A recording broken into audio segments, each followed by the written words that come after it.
I got my tea. I'm late. Boop boop ba doop ba doop ba doop ba doop ba doo. Doo doo doo doo doo doo doo doo doo doo. Hello, Foxfires. Welcome in. How you doing? How you doing? And Hawkfire, thank you for the raid. Welcome in, raiders. My name's LiLi, and we're doing some art learning today. But how was your stream? What were you up to, Sonic? Doing the Sonic things? I remembered right at right when I hit live, basically. I was like, oh no! I forgot to strain my tea and get my tea for tonight, so I quickly ran and did that, and now I'm here. And I have my tea. So I will hydrate with that. Thank you very much, Lunar. Hydrate with my tea.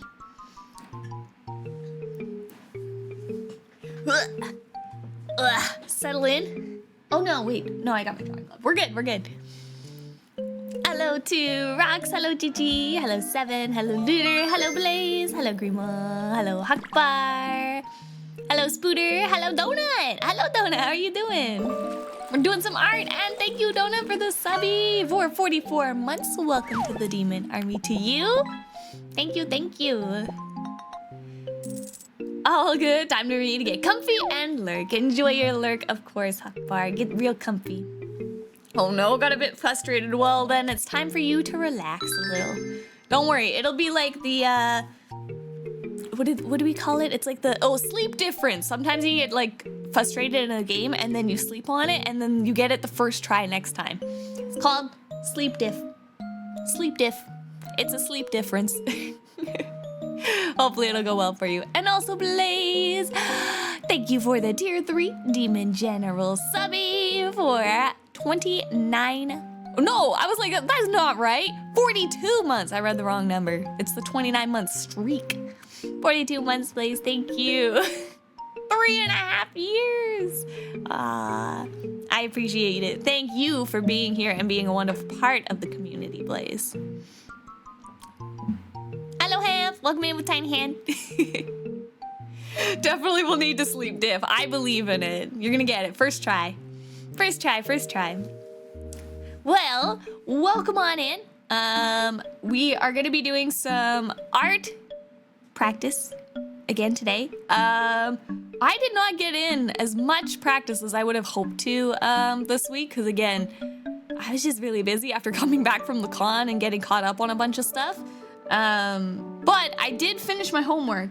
My homework was, we had to, last week we did the different heads, and I did do the homework, which was to trace.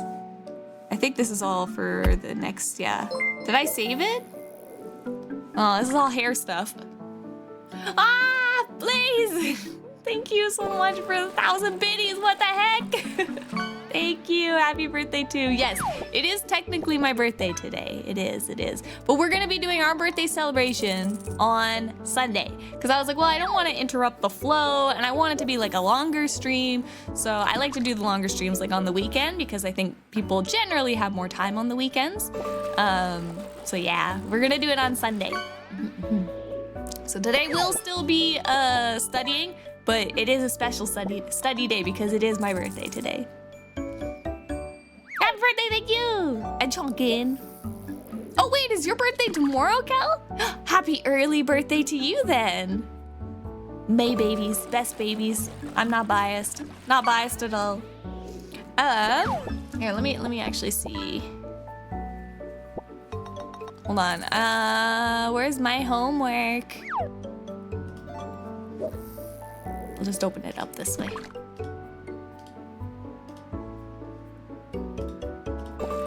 Ta-da! There's my homework. Sounds like a lot of maybes. We're maybes in the chat. I enjoy having May as my birthday. I think it's a great temperature. For me personally, I'm like, I think it's a good temperature, weather type birthday. Not too hot, not too cold usually. Perfect. And there's flowers. I like flowers. Can't go wrong with some flowers. But yeah, so this was my homework from last week. Maybe I'll just go through and maybe just do the practice again, just as like kind of a warm-up here at the beginning. So the assignment was to trace over the blue line art. So I'll just try and do it again. I'll just like lower the opacity on these guys and go again as a bit of a warm-up. And then we can go into doing the critiques as usual and doing the new lesson today. So I want to leave more time today for the new lesson because this one is probably gonna be like a lot because it's hair, and hair, there's a lot to talk about with hair. So I'll just kind of do a quick warm up by tracing over these again because that was part of the homework from last week. So we'll do it again and then we can get into the new stuff. So where's my pen? I lost my pen. Found it. 30 degrees Celsius is a bit much for me. Okay, 30 is too much. 30 is too warm. As soon as you hit the 30s, I'm out. I'm out. Too warm. So I agree with that statement. Yeah, it'd be fine. All right.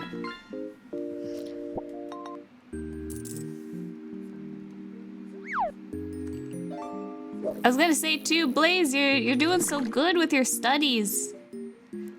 Have you like looked back at what your first heads looked like versus like what you're doing now? Can you see your progress?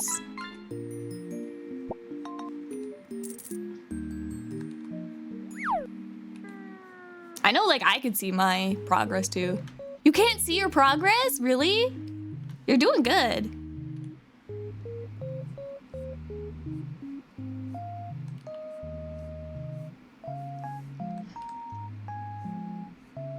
I mean, like, just think, like, you didn't know how to draw an eye, and now you can, like, draw eyes on things. Like, that first day, you were like, I don't know how to do the eye on there yet, and stuff like that. So remember we were just, like, putting dots down and stuff? You know what, I think I need to work on faster.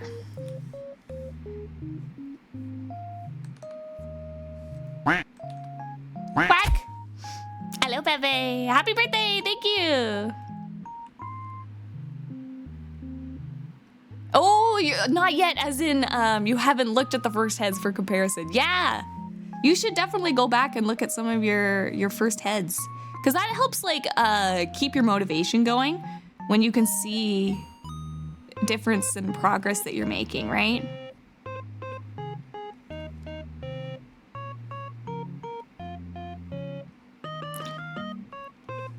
I think one thing I noticed for when I'm doing these side ones, she really, on these front views for her ear, she really puts it closer than I ever do. So I'm gonna try to keep that in mind. When I was tracing over that was one thing I noticed with the ear.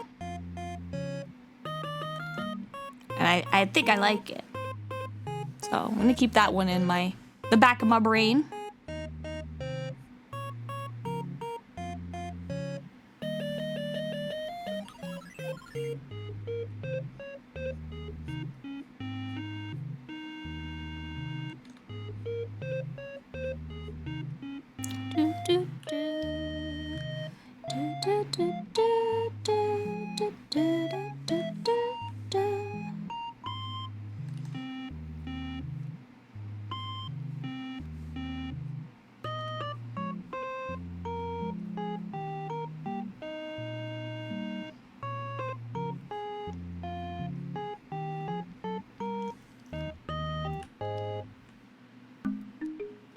Yay! I do see and feel the improvements I'm making. Yay! That makes me happy. I know I can definitely see the difference.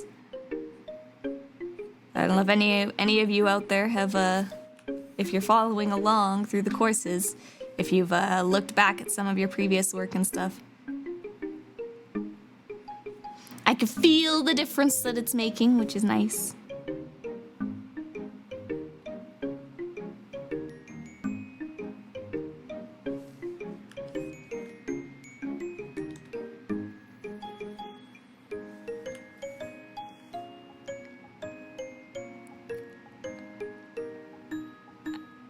I know they tend to have very, very like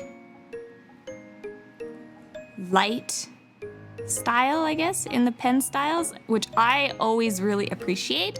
So I'm trying to get used to that. Like when I do lines, like when I learned how to do like line art for anime, I think I went from learning like sketching, like traditional sketching, which I feel like this is closer to, and then it was like, oh, anime, like you have to have line art layers and you have to have like very clean lines and stuff, whereas Isham's style to me is very delicate and maybe a little bit more of that sketch feeling, which I actually really like. So I'm kind of trying to retrain myself back to using a very light hand and sketchy lines.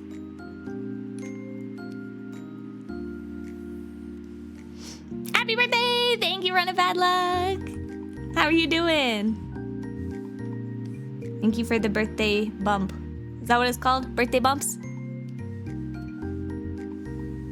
I'm getting the birthday quacks.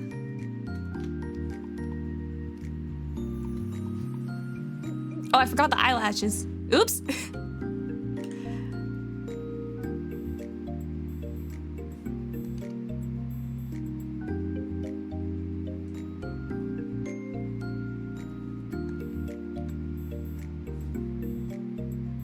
I noticed too, like, for some reason, whenever I'm drawing and I follow like their work, like if I were to do this with my eyelash, like it's going the wrong way, and like my brain would be like, no, that's like wrong and it doesn't look good. But then when they do it, it looks fine to me. And I'm like, why does my brain go, no, you're wrong, LiLi? And then when I draw like this, I'm like, yeah, it looks pretty. What the heck? If only I had enough points to throw a number of props equal to your age. Maybe if you all work together, you can hit 900.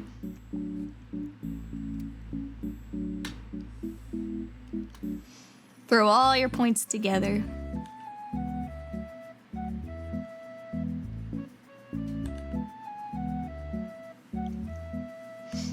Thank you, Sefim. How you doing? Welcome on in. I had a very quiet birthday today so far. Because, I woke up and then ended up having to go to Costco because I needed smoothie making supplies. I was out of pineapple and raspberries. So I had to go get smoothie stuff. And then when I got back and I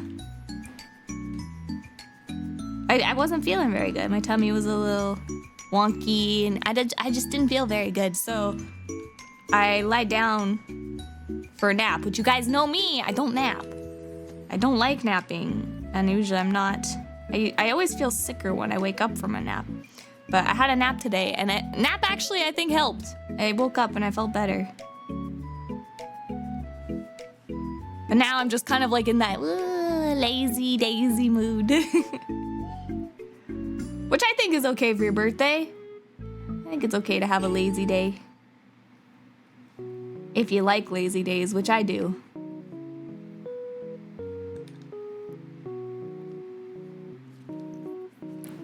Rocking the 900 flawlessly. Thank you, thank you. Yeah, 100%.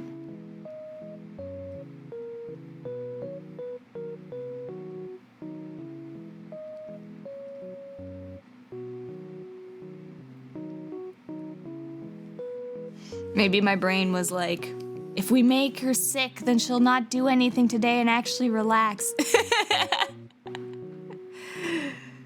Brain's trying to trick me into not doing work. Sometimes I get zoomies in lazy days. Those zoomies, get the crazies.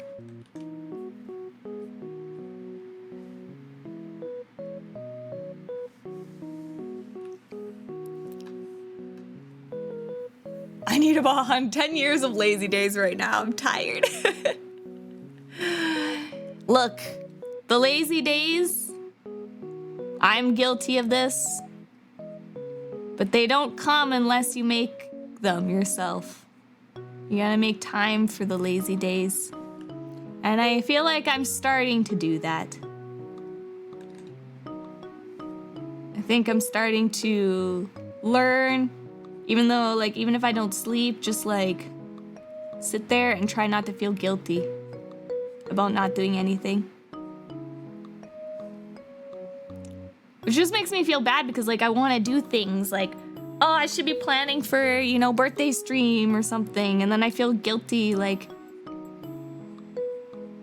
but it's like, well, if you want a good birthday stream, you need to be 100% too, which means you need to relax.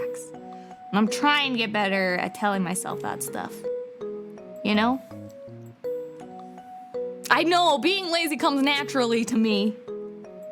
Teach me your ways, lazy people.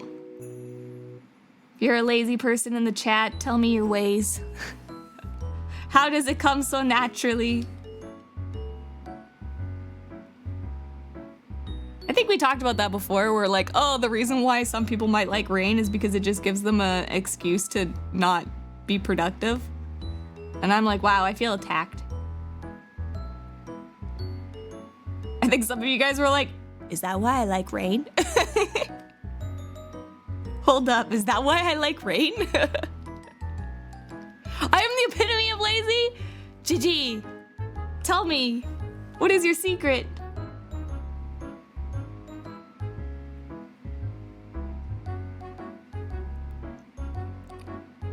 I don't want to be a workaholic anymore. Teach me how to stop. Yeah, the thing I need for a lazy day is rain and a couch you can sink into. Oh, that sounds amazing right about now.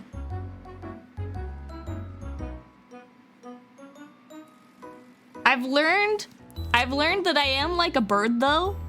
You know how like you want a bird to fall asleep and all you have to do is like put the cover over the cage and then the bird just like hung-chew, hung-chew, hung-chew. As soon as you put the cover on. I'm like that, but as soon as you wrap me up in a blanket, I can't move, and then it's hung-chew, hung-chew, hung-chew. That's all you have to do to make LiLi sleep. Is turn me into a burrito. As soon as I'm in the burrito, I can't escape.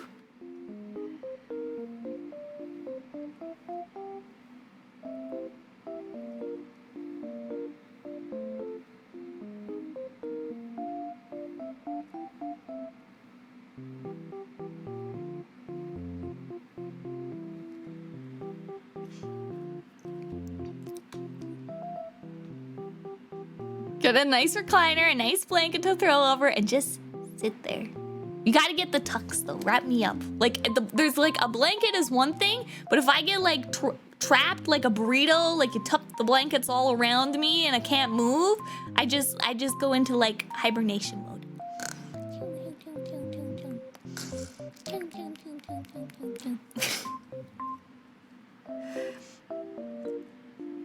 I like the tightness of the blankets. It's like, you know, I guess like how you swaddle a baby, right? That's me. I'm baby.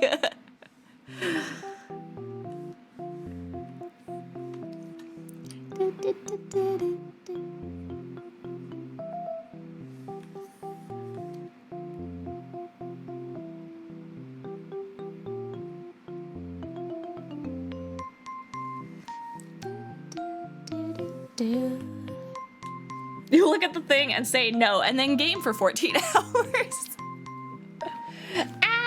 Teach me. I can't say no. I'm bad at saying no. That's my biggest thing. I do know I am very bad at saying no.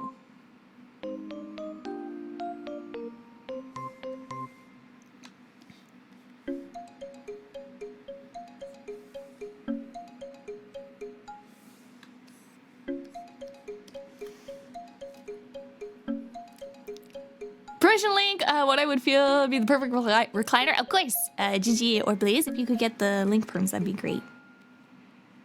Would love to see said perfect recliner.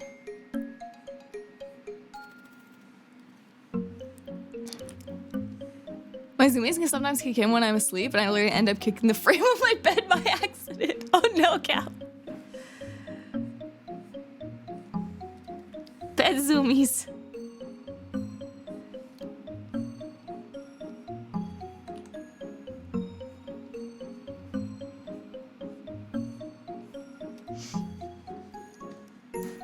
Let's see.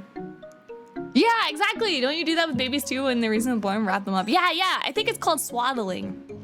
You swaddle the babies. That's me. If you swaddle me, I'm instant asleep. Whoa, yep, that is the typical recliner. That is like, if you said to imagine a recliner in my brain, that is exactly what it looks like. Look here. Hold on. Oh, I could probably just copy the image. That is, look at that. How more standard of a recliner can you get? That is like the perfect representation of a recliner chair. Which to me feels very like, I don't know if this is to anyone else. I feel like recliners feel very like American. They're big, bulky, chonky, sturdy.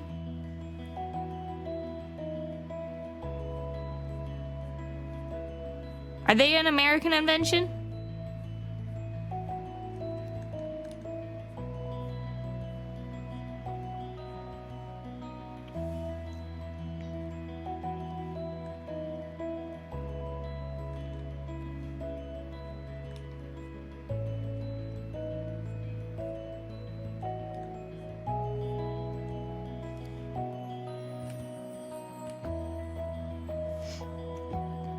Swaddle streamer redeemed. No, because then we wouldn't have a stream. You don't understand how powerful it is. I'll never be able to escape.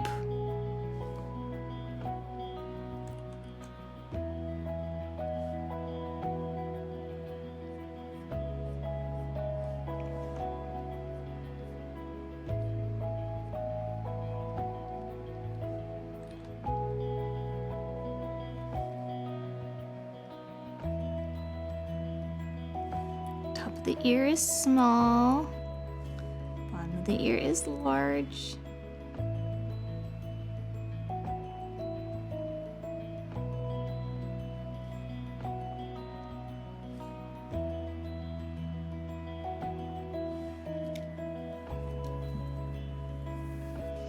Looks similar to mine, just a little more bulky. Is the bulky just like the comfort?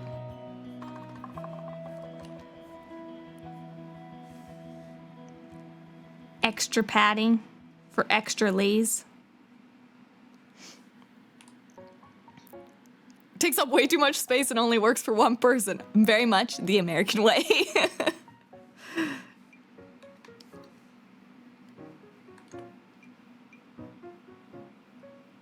gotta be an American thing, right?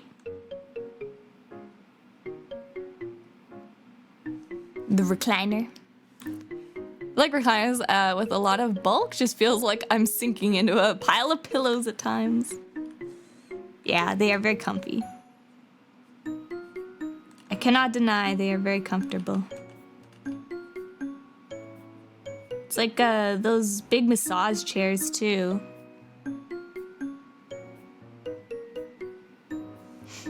I have a family member that has like those big massage chair things, and I got to sit in it recently. And it's just the best feeling ever.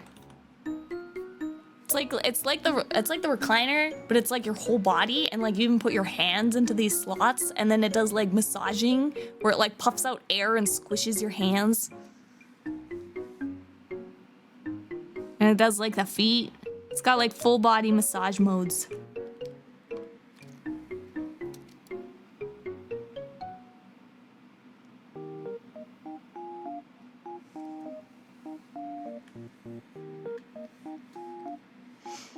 Depends how far back you want to go. The original recliner seat was made by Americans, but the function goes back to, dental chairs in the 1800s. Oh, I guess so. You know? Wait, does that mean that the American that invented the recliner, were they a dentist? Did they look at that and go, oh? No, oh really? It was somebody else that was like, dang, this dental, I am so relaxed at the dentist. Yeah, that's what was going through their brain. I was so relaxed at the dentist. I need one of these at home. I don't think it went that way either. Something tells me.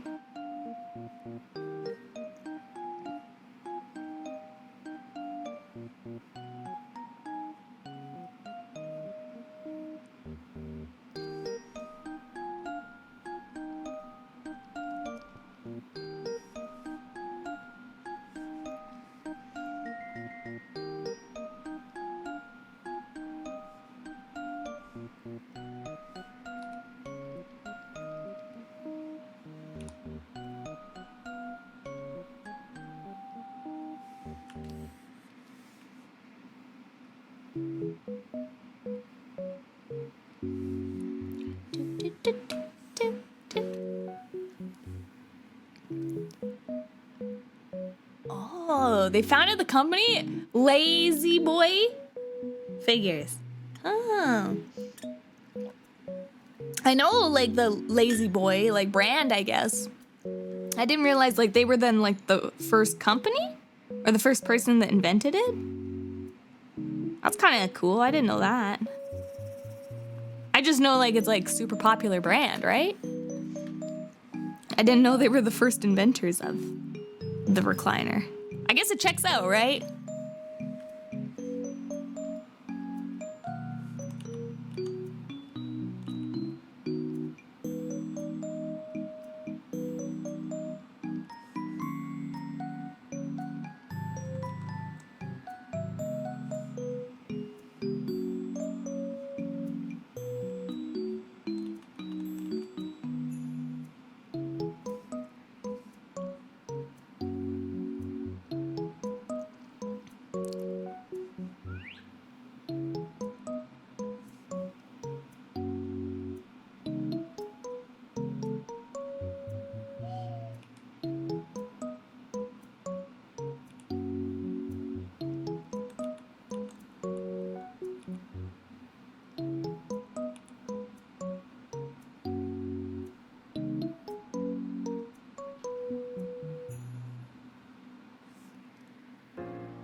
Started in the 1920s. Now you know.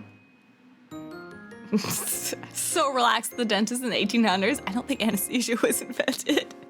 So relaxed.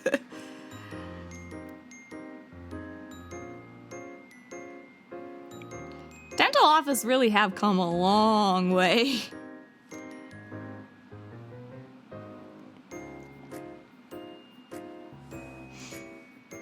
I feel very thankful to have the dentist that I do have because they are very very nice and kind and gentle.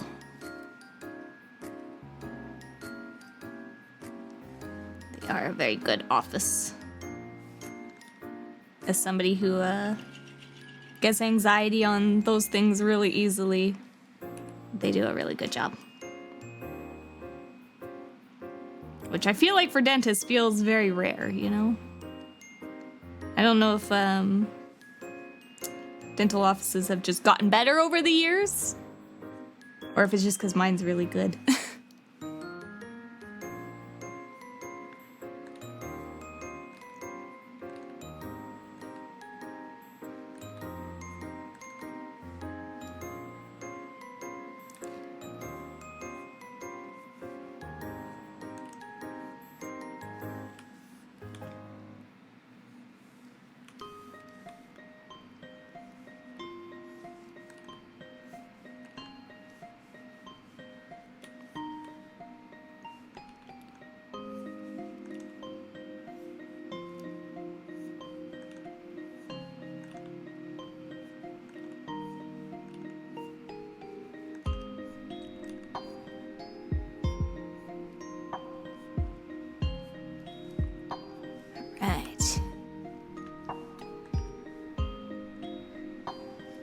My ground owned a tooth chip for free one time. It was weird walking out without a bill, especially in America. Oh, wow. Sounds like you have a very good dentist then, yeah.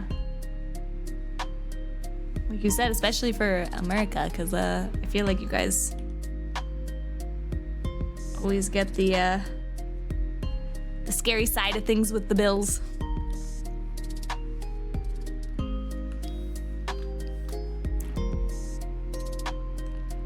I mean, here, dental coverage doesn't get counted. Oh, wait, I think they're actually changing that, though, here. I think in BC, at least. I don't know if it's a federal thing. Might be BC only. But I think they are changing it so that now your teeth get covered under medical. Which is good, because, like, if you don't have good teeth hygiene, you have a lot of health problems. So I don't understand why it was never included and it always stayed privatized. So it is good.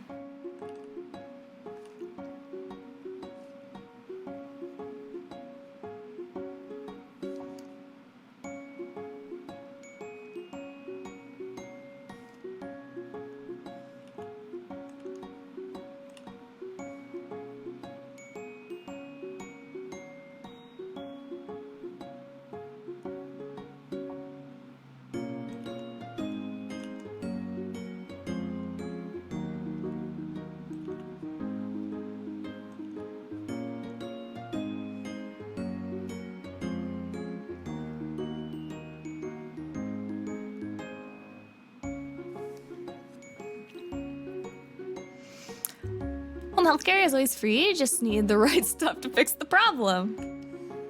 Like super glue.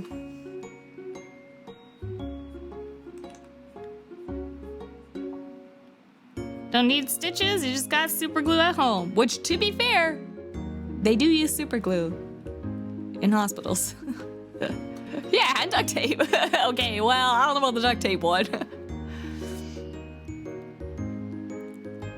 Apparently dental was never covered because it wasn't a profession when insurance started coming around. Ah, dentists came after and never got rolled in. Ah, I guess that makes sense. But that's like crazy to think about that, like, oh, it wasn't a profession.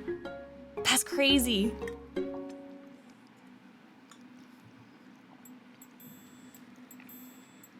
Because it's like so many things are linked to your teeth. It's like such an important part of health. I think they're even learning like even more than we even realize too. Cause like I think there's like a lot of studies that were coming out recently too, where they're linking other diseases to oral bacterial and stuff like that too, bacteria and plaque and stuff like that. And they're finding out like, oh, like this plaque or whatever is like causing such and such disease. I don't remember, so that's why I don't want to say anything and spread wrong information. But they are finding like a lot more bacteria in your mouth causing other things. So it's like just proof of like how much I think dental and oral hygiene is so important.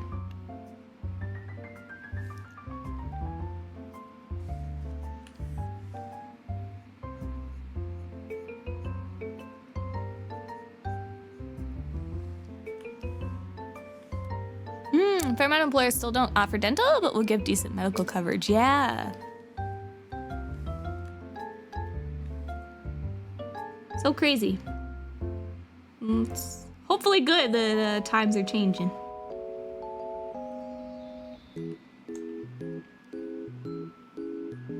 Get more health coverage, the better. Spread the info, cause false panic. Wait, is it false panic if it's like a positive thing? Cause false positivity. Spread false positive news. That's my kind of evil. Good point. That's LiLi's kind of evil.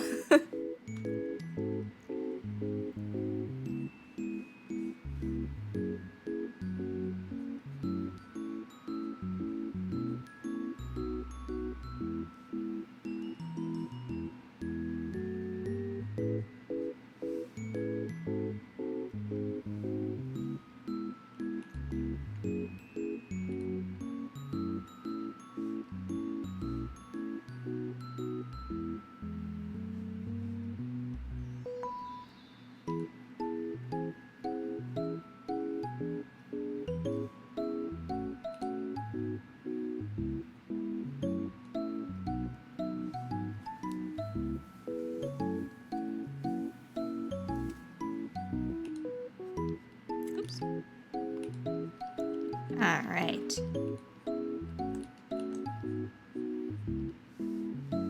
Homework round 2 complete.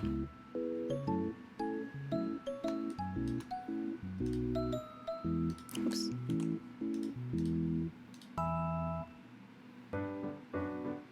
Not too bad. Not too bad, not too bad. All right.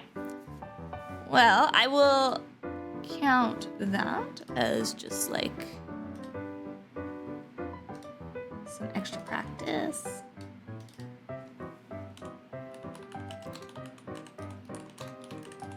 Call this my extra tracing practice.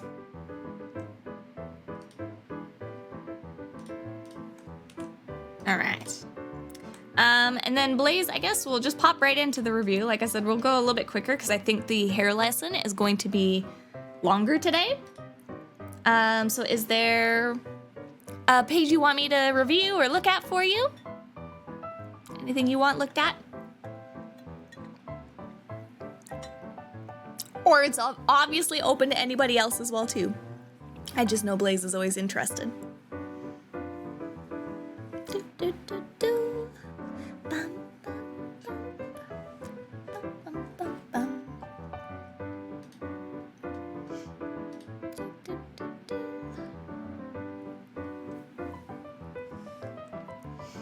I have more line practice? Okay. Feel free to send it my way. Your eyes were looking really good already too. Much closer.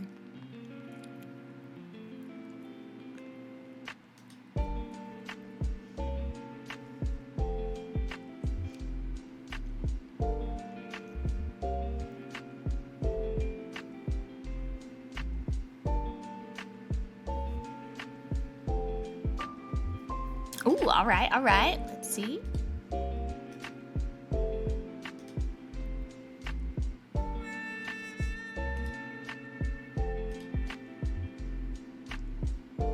Beautiful. All right. Oh man, this one looks really good. You're definitely getting there, Blaze. Absolutely getting there. Like this one? This one looks really good. I like how you have, so like a lot of time you'll notice in their art. Yeah, there was a good curve here, like you said. Your notes here are very good. A little more curve. I still need to be wider. I would say too, like, so when you're drawing, I notice like a lot of time your lines and stuff like that are very, like one line, like this kind of look. Whereas like here, you can almost see like the differences in your different lines that you have and have more of that soft, sketchier look, which I think is really, really good. You're learning it here. Remember how I was saying like having like a practice of a lighter hand? I can definitely notice it in this one. And you can see like those different lines there. So a lot of the times, so like when I'm drawing the eye to look kind of like theirs too, you know, you have your rough shape that you follow. I'm just going to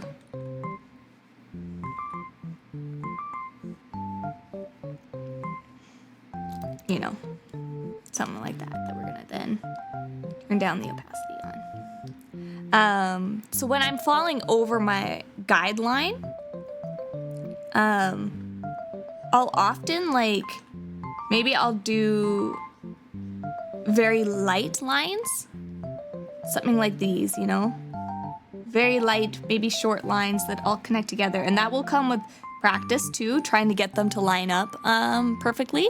It's just a lot of time. Not a lot of head, just the one I did that one time. Getting a little tough to squeeze practice in. Don't worry, Blaze, don't worry. You get whatever practice you need to get in. There's no rush.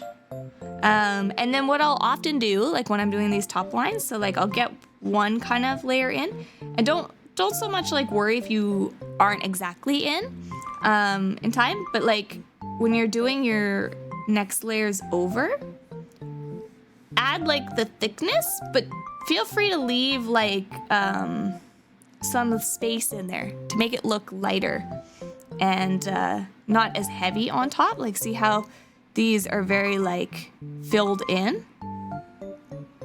Try to do more of thickening it up with lots of little lines. And it's gonna make it look a lot more delicate and more like hair or lashes too. And then same thing with down here is I'll start by making kind of follow the one line, and then I'll slowly build up with little lines.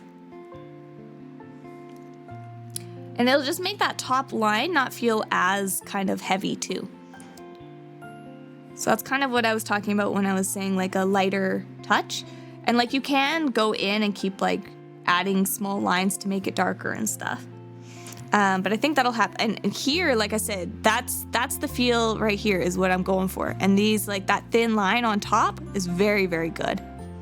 How you had that like thin, barely visible line. And it's like when you're kind of drawing it, you're like barely touching the screen. And I'll often just move just kind of like my wrist a little bit too to do those lines instead of I find like when I do small things like the eyes or something like that, then maybe I'll only use like my my fingers kind of thing to draw with. And then once you get a little bit bigger, like the eyes, I'll use like my wrist more instead of just the fingers. And then like when I'm doing something like a sketch of like a circle for a head, I'm using my arm. And that is like something that's comes from a lot of practice and learning and stuff like that with art. But yeah, I'm just kind of like, it becomes second nature eventually, but try to get in the habit of those things where it's like if you want something bigger, broad, maybe more abstract, or something that isn't as fine and finished details, try to get in the habit of, yeah, like using your whole arm to draw with kind of thing. But some artists will give you the tip like don't draw with your fingers or your wrists and stuff like that, and it's like that is not a catch-all. You do change how you're used. And I find when I am sketching, doing something more abstract and I want to be more fluid or round, I'm using the whole arm kind of thing situation. But then yes, when I want to go back in and do something fine, like something like an eyelash, I'm not going to be moving my whole arm to do like an entire eyelash, right? Like no, an artist is not doing that. So it's a balance of different things, and you'll slowly learn and feel out which is best for different parts and stuff. For the lashes, like the points with the pen pressure. Yeah, so like for the lashes, yeah, you want really tiny, very, very light strokes. So yeah, you're like barely touching the tablet and connecting it kind of thing. And I have troubles with these eyelashes too that she does because they're very delicate, and trying to figure out where they should be spaced and stuff is very difficult too. Yeah, I need to work on using my arm a little more. I think it's different because like right now we don't, like a lot of the stuff that we're doing right now is small and tiny work for the head. So I feel like don't worry too much about that. It'll be more like for making your beginner guides and your circles when you're doing something more rough. I wish I had like a camera, like an IRL cam, so I could show you like what I'm drawing and how my hands move. But yeah, so I'd say that is just gonna be working on your line control, really, because like you're nailing all the other pieces that she's putting down and putting together.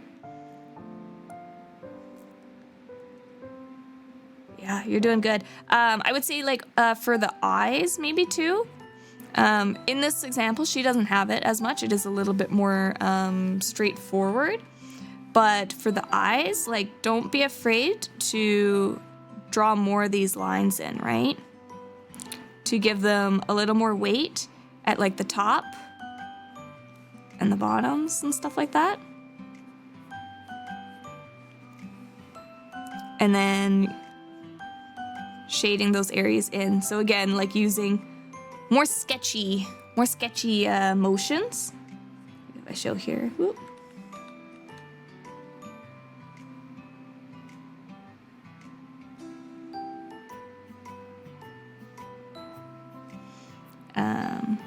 So like the same thing with the eye, you know, I find the line that I like in those little lines that I make, and I just darken up that area.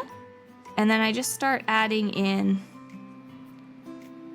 almost like I'm shading a little bit darker by just adding in some extra little lines and stuff like that. So yeah, you could do the same thing in here instead of like making one definitive lines, like drawing like this. Yeah, just try to be a little bit more free with it. It's like, it's okay if some of the lines are off or you make mistakes and stuff like that. And I know I told you to work on, because I think it was like your first ones, you were doing very short lines like this. And there's a difference between like having one longer line. So like, it's like, you can have a line, one line. You can have, so this is kind of what you were doing more before, which was a bunch of single tiny lines, and you were trying to connect up the bottom ones. But instead, it's like more kind of somewhere in the middle. And like when I'm drawing too, actually this is something probably I should tell too, like when I'm drawing a line, before I actually put the pen line down, I kind of hover like my cursor over top. So you'll see me like a lot of times do this before I actually put the pen down to draw. And I'll kind of like pre-draw the line in my head without putting the pen down. Yeah, airlines. That's a great way of describing it. Yeah, so I do like little ghost lines to kind of feel out the stroke that I'm about to make. But yeah, so you kind of see the difference between like drawing a singular line, and then when you first started drawing, you were doing this, right? Where you were doing kind of small lines that were all just choppy and connected, as opposed to maybe having lines that don't line up and you're still sketching, but you're doing kind of more fluid, connecting, and it's okay if like the lines go out a little bit or aren't perfect and stuff, and giving a more sketchy appearance.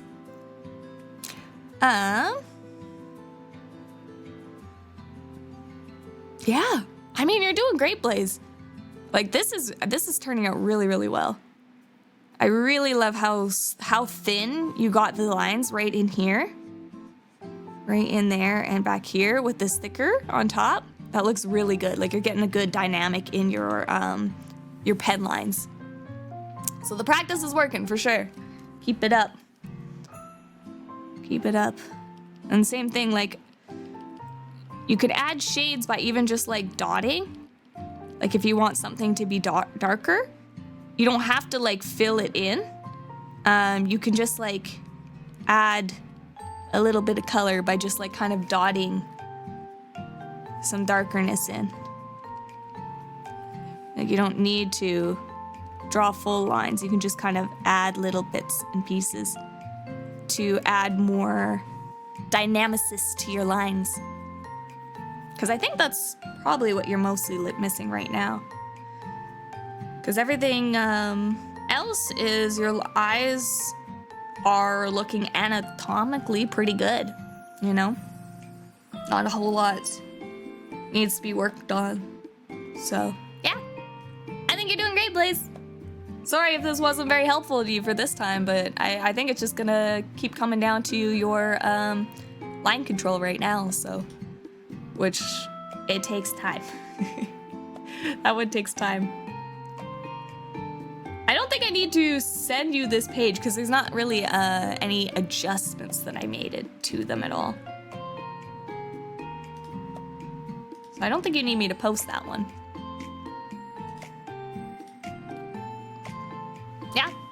Doing good. Keep it up. And I was the same way too. I didn't get a lot of practice in this week either, so we're both guilty this week. Hopefully we can do better this week, right?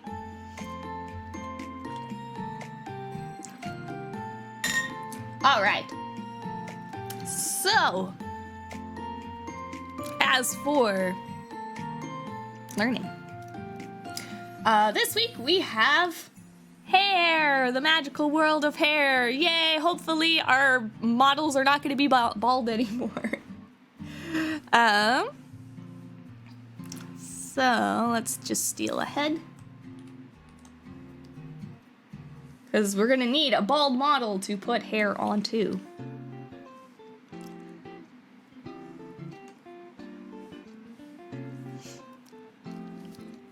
I'll try to get some heads in tomorrow to make up for the lack of it. That's me too. I gotta practice some more stuff, but I'll start.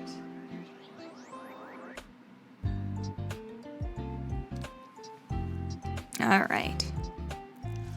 So when it comes to heads, she kind of outlined that there was like a few different things to keep track of. These were kind of the notes that I took while I watched the video today.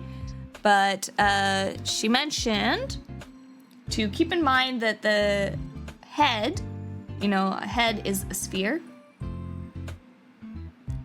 So there'll be like a lot of times people, when they're first learning to draw, they'll just draw hair, like as kind of straight lines on a head, right? But our head is actually a sphere. So like if you try to think of it as a ball instead of just a 2D image, because that's a lot of art, is we're wanting to make, something 3D on a 2D piece of paper, and that is just all of what art is.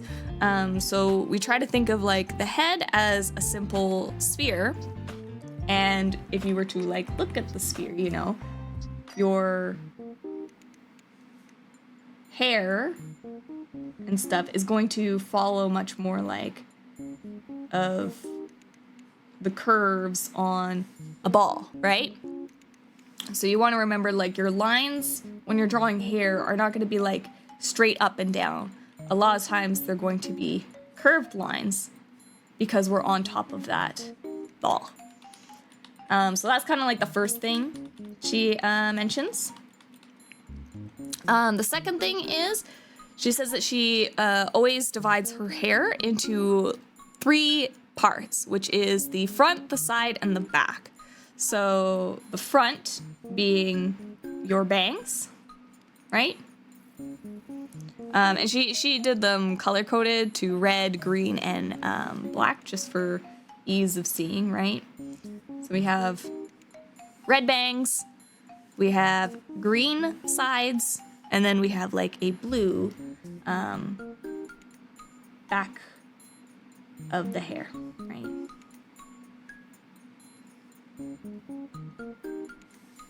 Back of the hair. So dividing it into these sections can help the hair become like more manageable and breaking them down into pieces, right? So like if you look at my hair, I got my bangs in the front, I have the 2 sides that come around my cheeks, and then, well, my hair is tied to the back, but I have like my little buns, right, on the back side. So there's kind of 3 defining parts of the head, and that kind of like goes the same where you can kind of divide it with like like if you imagined your ball, right, and you're looking at it from the side, you kind of have like sections, right, where it's like, okay, here's your first section, that's where your bangs are going to go. Where the side of the ball is, that's where your second hair is going to go, right?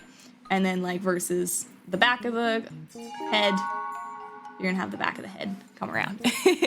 Very roughly. So you can kind of quadrant your head out, and that'll help you pick the sides. And then also, DD Divine, thank you for the follow, and welcome to the Foxfires. Go. Thank you. Come on in, we're doing some lessons on hair today.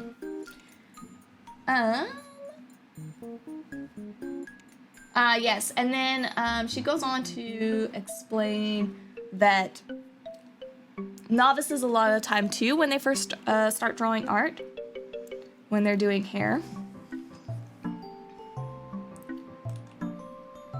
When they're drawing hair, and we have our model, right? A lot of times when some people first start drawing hair, you know, even if you do follow the like blocking rule, you know, that we say, like your fronts and sides and stuff, then a lot will just start adding in like small lines, you know? Try to, when you're thinking about drawing hair, you kind of start from like the biggest block first, and then you slowly start to add in details as you work down.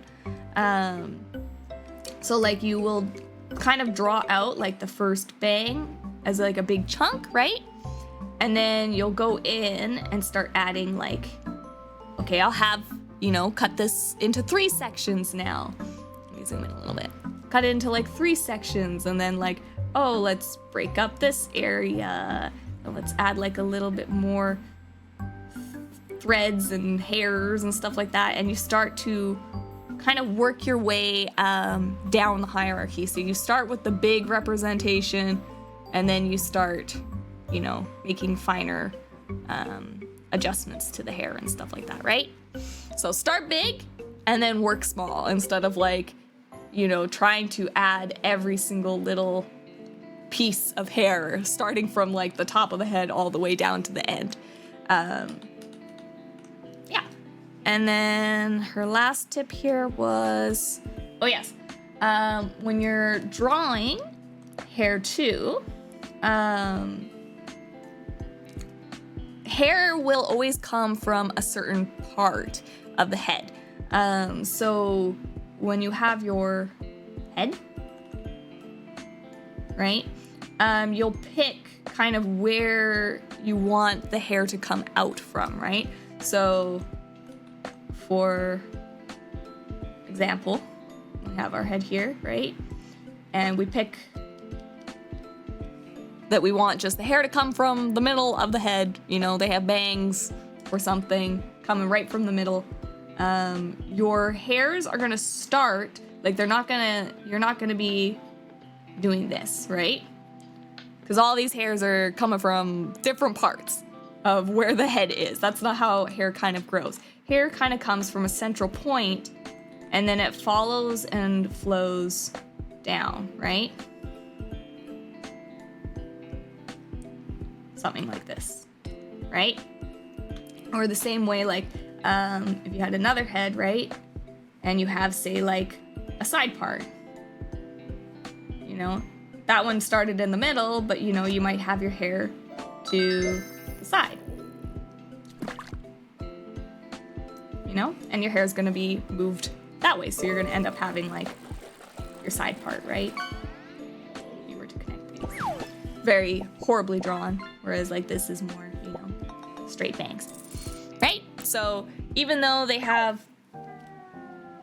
they're all coming from the same part, but it might be like positioned to a different part on your head and stuff like that. So kind of keep that in mind. And Spooter, thank you for the subby for 45 months. Welcome to the Human Army, Spooter. Happy birthday, thank you. Thank you. I appreciate it. Yeah. So hair comes from a singular point.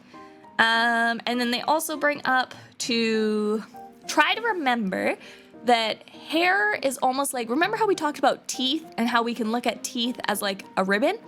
Hair is very similar to that. So hair, try to remember that there's like an outer side of the hair and then like an inner side of the hair as well. So we have like, if you were to draw, I know she mentioned too, like you can also think of the back of the hair, like trying to see the back of the hair. You could almost imagine as if like a person was wearing a helmet, which I think is another great way to look at it. I was always taught to think of a hair like a piece of ribbon or like a noodle, where it has one side that's like lighter and one side that's like darker, right? So you could think of it as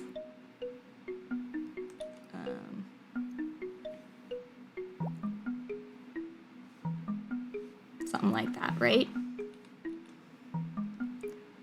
I always get taught to treat it like a noodle or a piece of pasta, right? So that's kind of like the one way of it, where you're gonna have, let's draw it on here very quickly.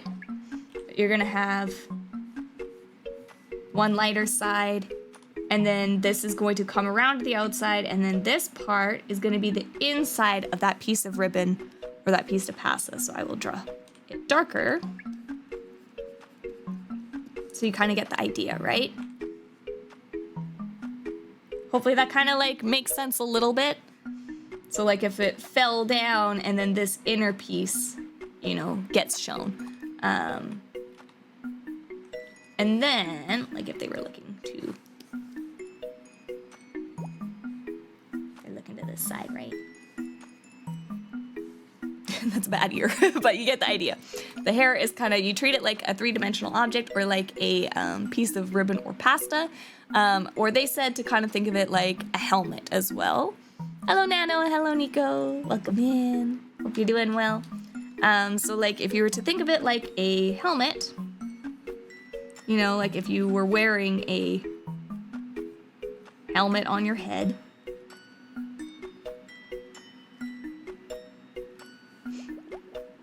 got like a baseball helmet on or something, right?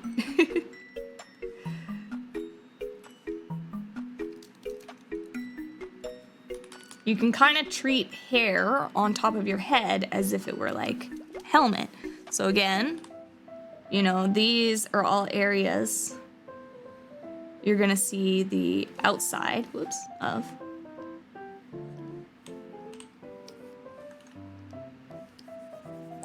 Right? But then the piece here, this right here, right? You're gonna see the inside of that helmet that character or person is wearing. Safety! So that was another big thing that they mentioned is, yeah, like don't forget to draw like the inside of the hair, or keep in mind where the inside of the hair is. Yeah, and then their last tip was kind of also to keep in mind gravity as well. So when you're drawing your head, keep in mind, like we'll kind of draw another head shape, and I can show this a little bit more, but you know, like when you are drawing your head, like this hair is going to be falling, you know, straight down because they have a head that's straight. But if we had like a head that was, you know, turned to the side like this one, you know, you're going to have more like the hair is going to kind of fall down this way, right?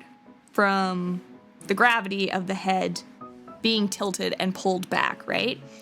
Whereas this is going to fall this way because your gravity is going to be kind of pulling that way. Does that kind of make sense?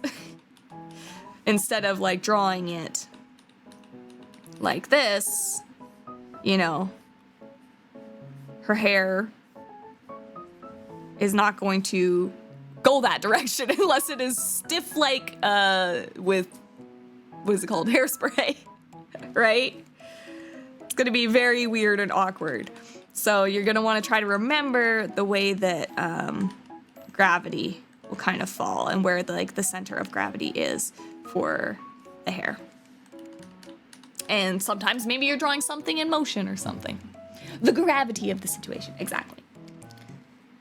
So that is kind of the main tips that she has. And then I think she just kind of goes into practicing drawing of an actual face. So I guess I will do the same. I'm gonna move this onto another layer. And then I'm going to be practicing drawing my heads. with those tips in mind.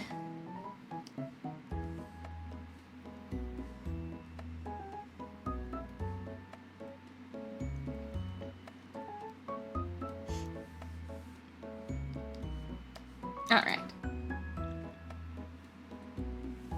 So she says, like, first, let's kind of mark the top of the head with a guide, I guess. Which is pretty easy because we're just doing a front head. So it's going to be right down the middle.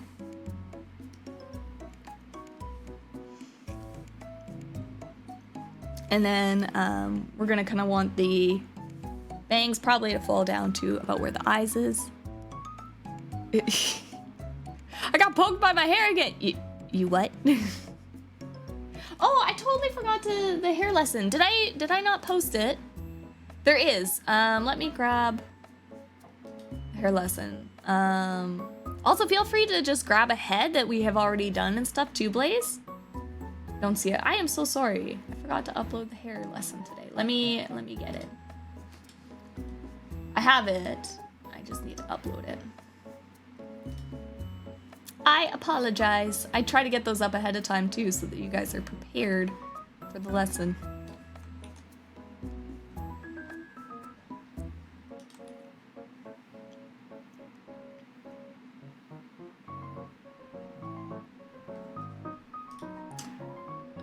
This is chapter 2. We are doing hair.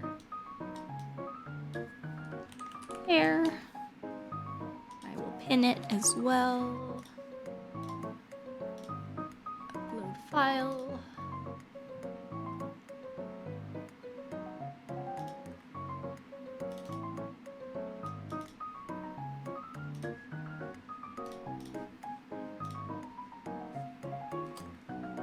There we go.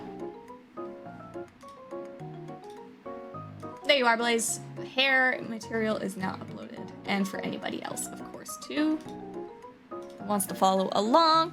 There should be some like blank heads and stuff too that you can just grab and try to follow along with. So feel free to grab and join. Okay. So yeah, again, we're just gonna find kind of the middle of the head, and you know we're gonna want it to come about to her brow length. Oh, one thing I know that she doesn't mention, but she does follow as well, is a lot of the time you will notice in anime art, they will leave a triangle area above the eye. I'll talk about this now because I know she doesn't talk about it in hers, but it's definitely something that I've learned.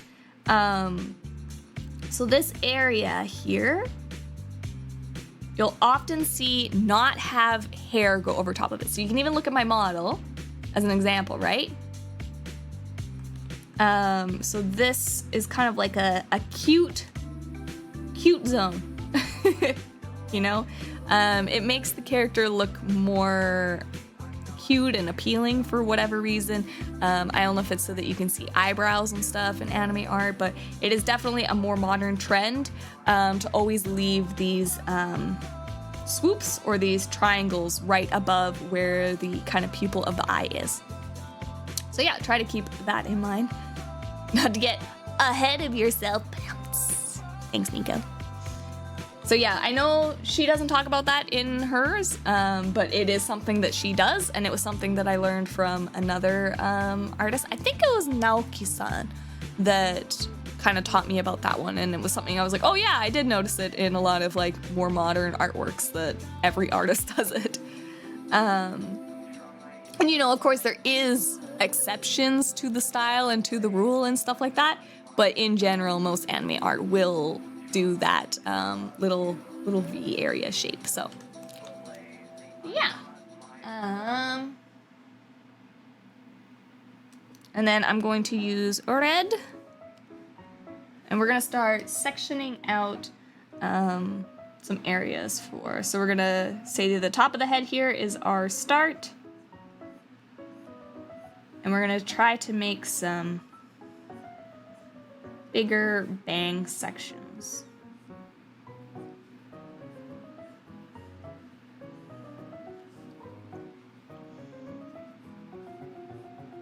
Like I always say, you know, I think it's better if you can get the course and learn from Isham yourself, because I am also learning with you guys, so I might not be the most helpful drawing and best person to watch and follow along with, but, you know.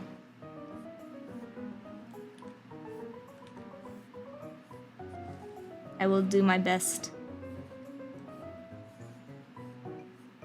to help guide you guys where I can, of course. Okay, so that's kind of like the front bang area, and then we're gonna get some green. And we're gonna draw the sides. It's too bright.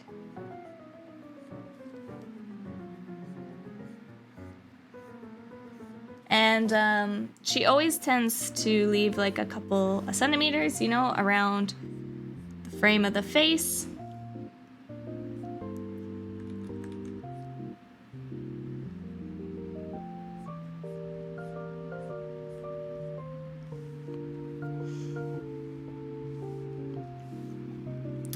To give the hair like a bit of a puffy feel. Since we're mirrored, I'm just going to copy and move that over. Push it down. And then we're going to draw the back out of blue. So the hair, you would see most of the side covers the hair here, but you would see a little bit of the back of the head, just at the back of the part there. Come out a little bit. We're gonna just do a bob, she says, kind of just to start, right?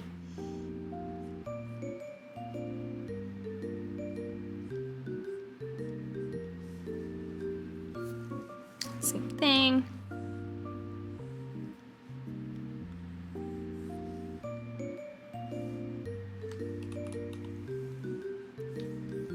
Just gonna move that bob to the other side. So that's kind of our 3 sections.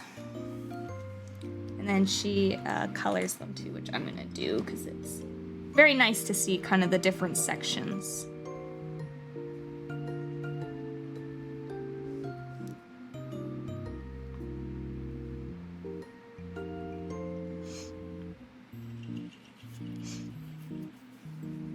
As a beginner, I'd say you're doing a pretty good job. Thank you.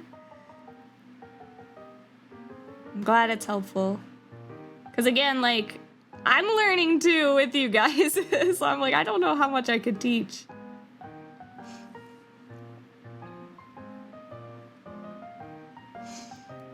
How's the lesson, Sensei Pup? Hello, Coloso. Going well. We're doing hair today, which is like a pretty big lesson. I feel like there's a lot to cover with hair, so... We're just kind of touching on the beginner basics right now. I'm gonna color this blue.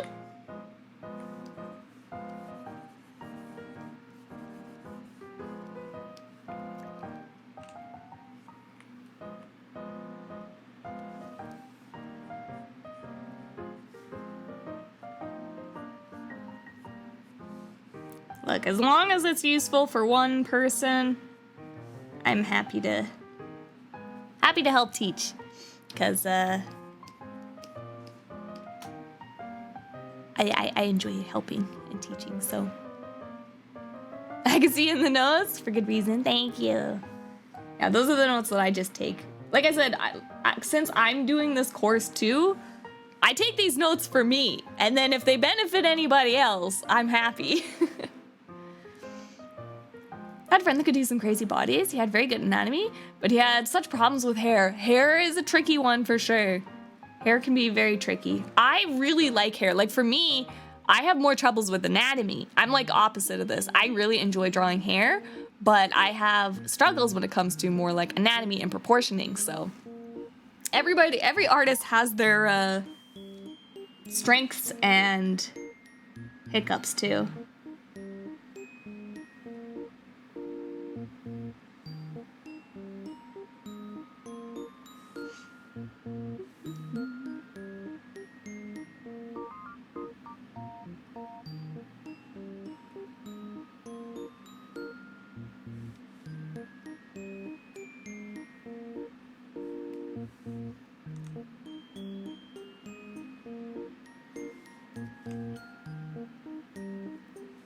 Yeah, I've always, for some reason, really enjoyed drawing hair.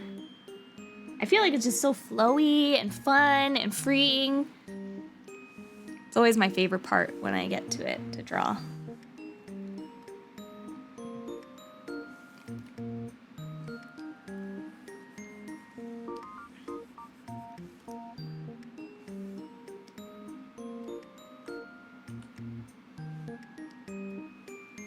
And then the red or the pink.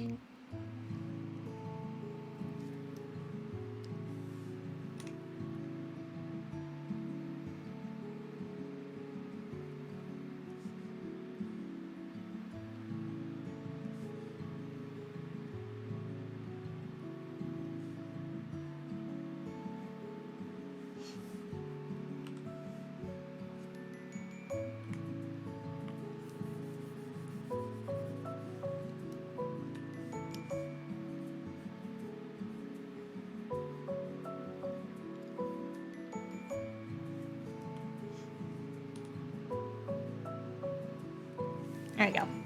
Rough idea.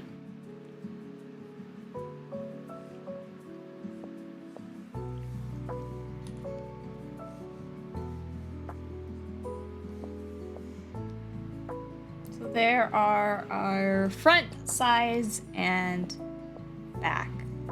There you go. So like when I turn the colors down there, you can see a little bit different. But there's kind of our starting point on the head. So this would be like our rough guide for our model here, right? And so like that's the start where the hair is all coming out from. And of course we have like, you know, all our lines following from that one point, right? Same with the green.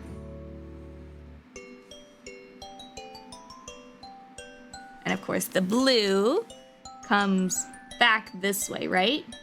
But you can't quite see it. It's back there, but a little tiny bit pokes out going that way. And then it comes down all the way to the back of the head. And then you see it pop out back here, right?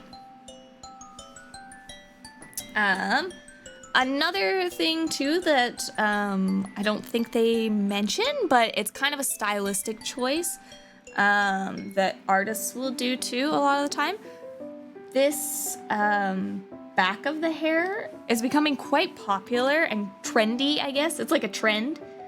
So one, they will have like the back of the hair here. They will do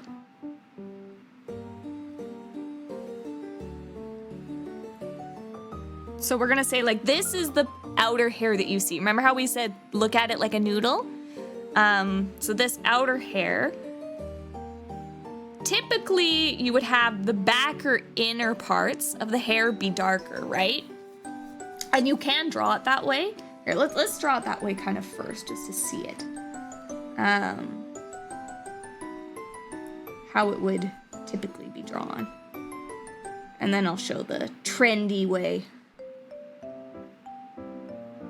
What all the kids are doing. Them fangled new artsy kids. And their cool art hair trends. Wish I was that cool.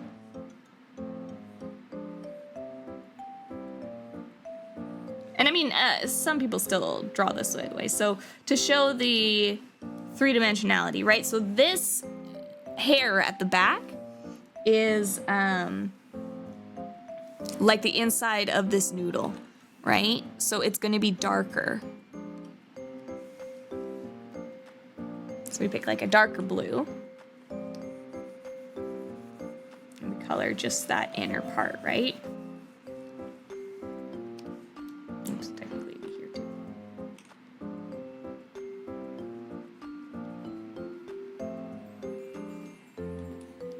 Right? So technically it would be darker, right? So and it helps, you can see it here, like it helps give that more three-dimensionality to it, right? And then now what a lot of the trend is too right now for that hair, that dark hair at the back is to add like a glow.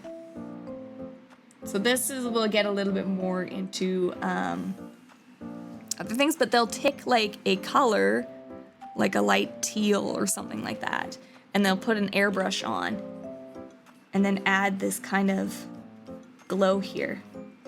So this is not something that Isham talks about, but it's something I've learned is super trendy in hair right now.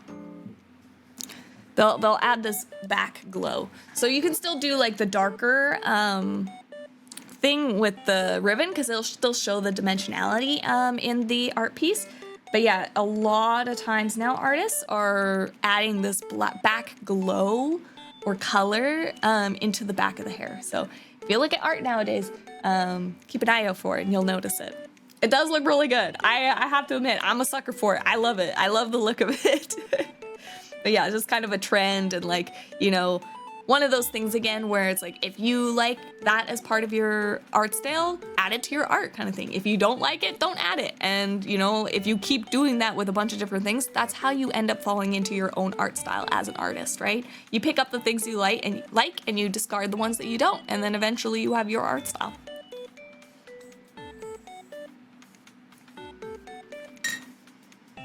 I remember he focused hard on Nemedy when he was first starting. Yeah, so it makes sense that it was a strong point for sure. For a good year and a half where I checked on him. Yeah, that's a lot of study.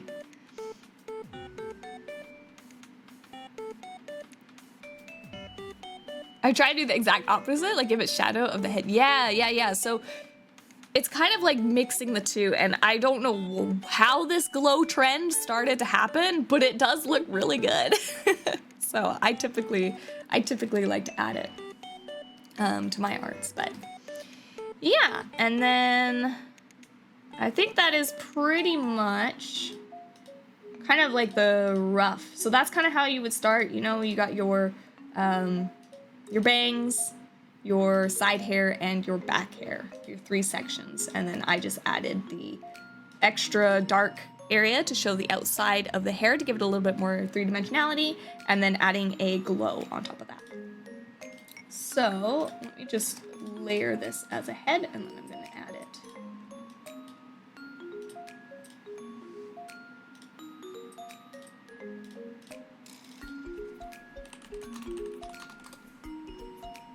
And then we're gonna go through, and we're gonna make it even better. All right, so I'm gonna get rid of all this stuff. Oops, wrong layer. And we're gonna copy this. Where did I put that line? Where's the line? Get rid of the line. What's the wisps for? Call. Also welcome in. How do I discard my bad art skills right now? Very slowly. It's a very slow process. Oh my goodness, please. I know that feeling. Can't I just be better now? I don't want to do all the work. I feel it.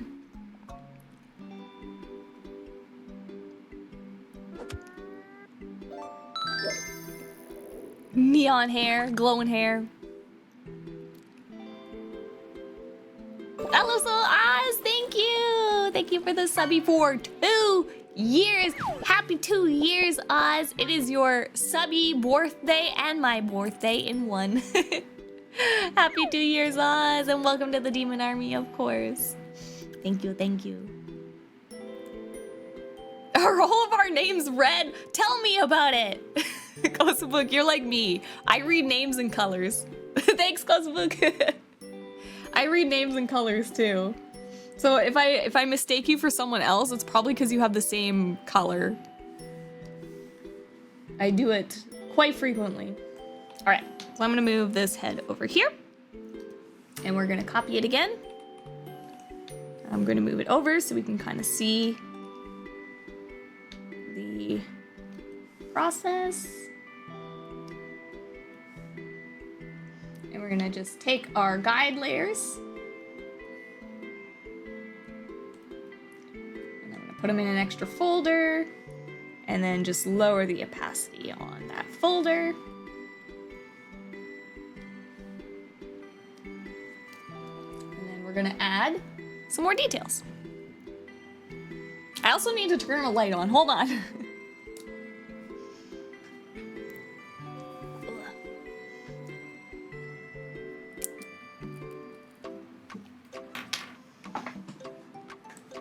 It's dark. I can't draw in the dark. Here we go. That's why I'm teal. I was in chat with nothing but purple colors and I was losing my mind.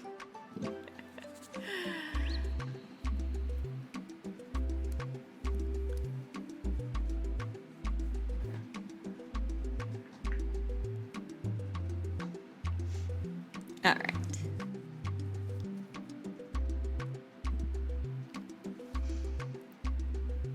Do gaming streams? Wait, what? What gaming streams? Gotta get some more color in here. Thanks, Effie. Popping in there with your boom, lime green. I love lime green. Lime green's a great color. I like watermelon colors. Pink, lime green. All right, so. I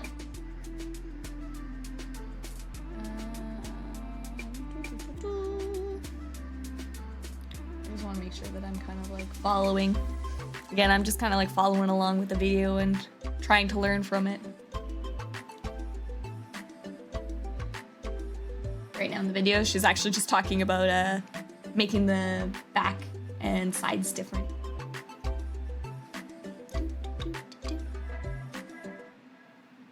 Asking a caster for kids what their favorite Power Ranger is. Hello, Marina. Welcome in. All right. There we go. She's duplicating it over like I'm doing. And then I assume we're going to start kind of narrowing down and getting more granular with our hair here.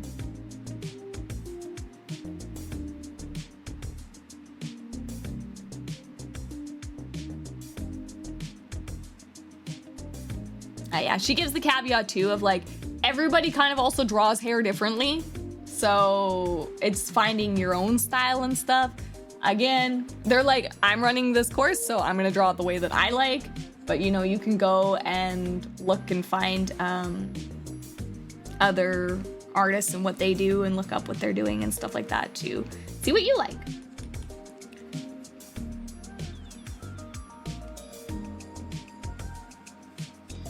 My God, she's no longer bald. Miracle. Okay.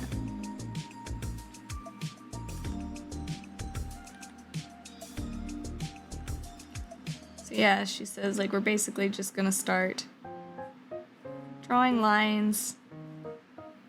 So start with the lines on, you know, those big sections that you know you wanted sectioned off, and then start adding in smaller pieces kind of as you go.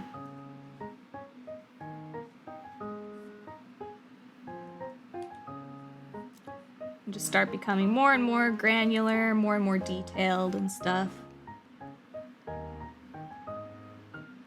I noticed this is also another trend that I always see artists do as well too, is now adding these little peaks to the side hair here and then like filling it in darker. Just another popular trend that I've kind of noticed.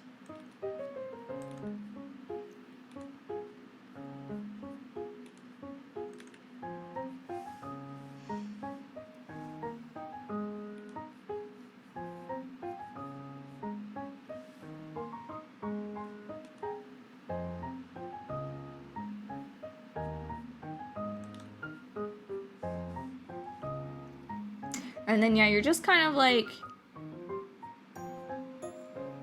start with the big chunk of hair. that you drew out.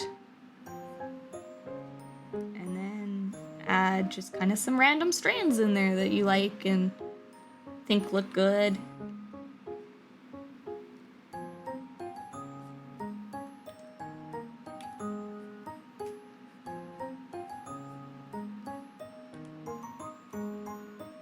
And just kind of keep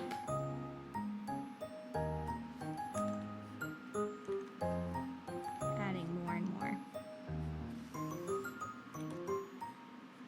And there can be like a point of like too much too, like in the same way you want some detail, there's also like you don't want to add too much too, right? Because things can kind of get lost or feel too, like you don't want to draw every single hairline, right? Because it's going to be too busy, hard to read and stuff like that, and you're going to lose that overall shape. And I know kind of a good general rule of thumb is where that highlight is going to be, what will happen. So like your highlight is going to be the highest point of that hair, right? So right where the cranium is kind of its thickest is where your highlight is going to be. And because you think of like a ball, right? And like the highest point, you're going to have a higher light. So your lines will tend to be less in that area because the light blurs those shadows, right? Like lines that you create are shadows in essentially like in drawing. And those lines are going to be faded where the highest light point is. So kind of keep lines away. I'd say like a general kind of learning thing is keep your lines thinner and lighter in that area. You know, have more of the details to the bottom parts of the hair and to like the higher parts. So like up here and down here. Another point too is put more details where you want people to focus and look.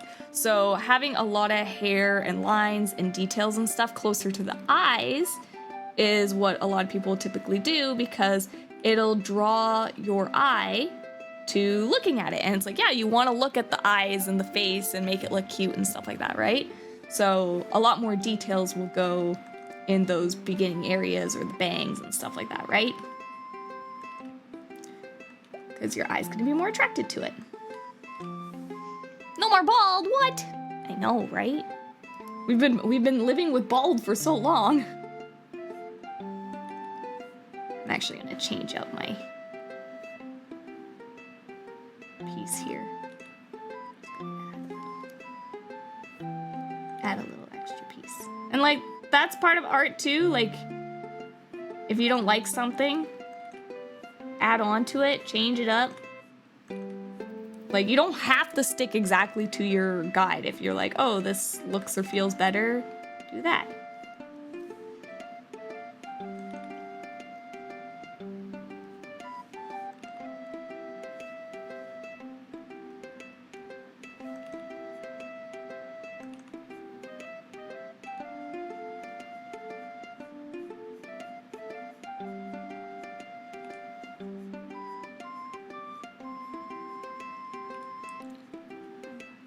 A big part of art is erasing and redrawing and erasing and redrawing.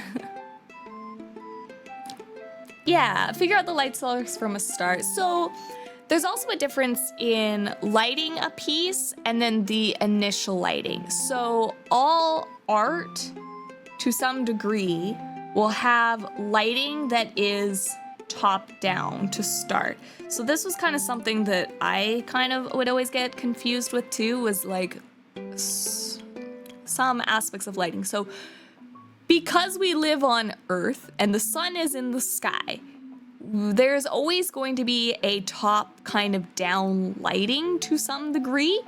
So a lot of times in anime art, you will just see general top-down lighting in a lot of the stuff that you see. So like having, you know, the sun up here, your highlight's going to, you know, go around kind of thing.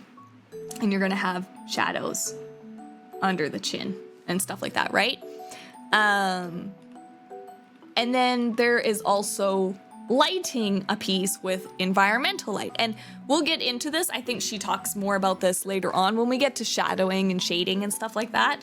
But yeah, so there'll be like, you'll kind of do like an initial shading with just like that top-down lighting in mind.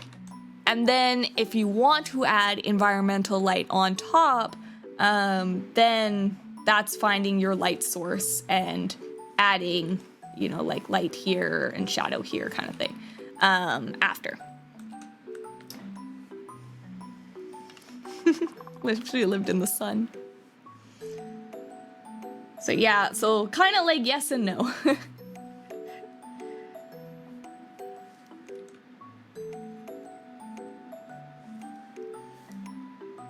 And that is a lot of what art is, yes and no.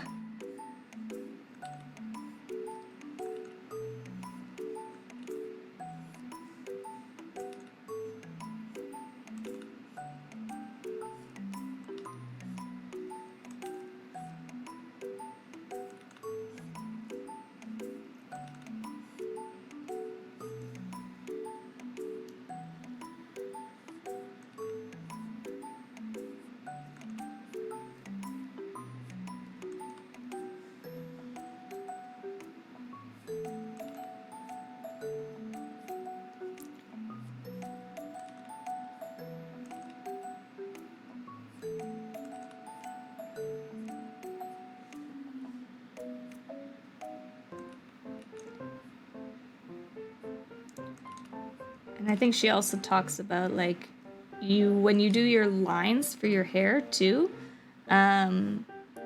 you want really thin, delicate lines that like kind of come together each other instead of like, you know, something like that. Try to really like thin it out to a nice thin, very long curve.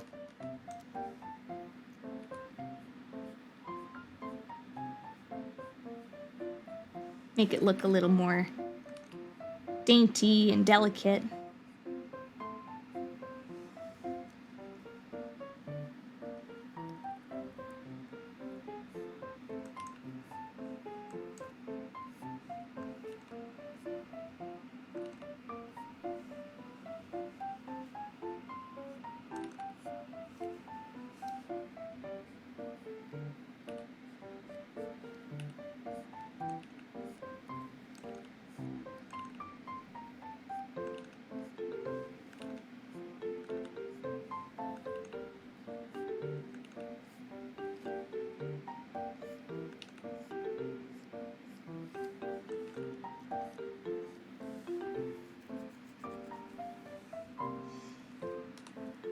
Just gonna copy it over again.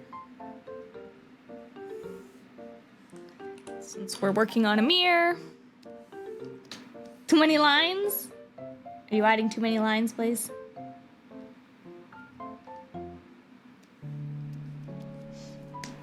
You have too many lines on yours? So yeah, that's that balance again too, of like trying to find when you add too many lines versus too little lines. It's hard. It's hard, and it's a learning process and a balance.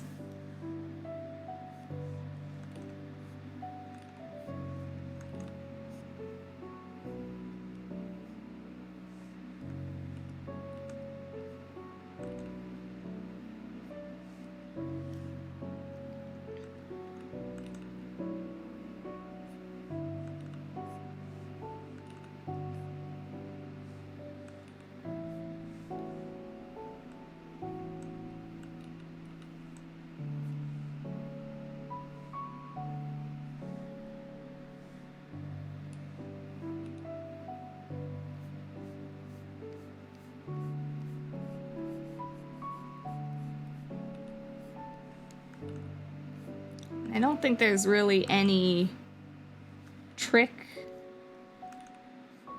to finding out what lines look good. It's just a practice.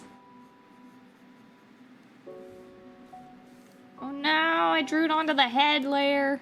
That's okay. Good job, LiLi. I'm a little overwhelmed by all the lines. Uh-oh.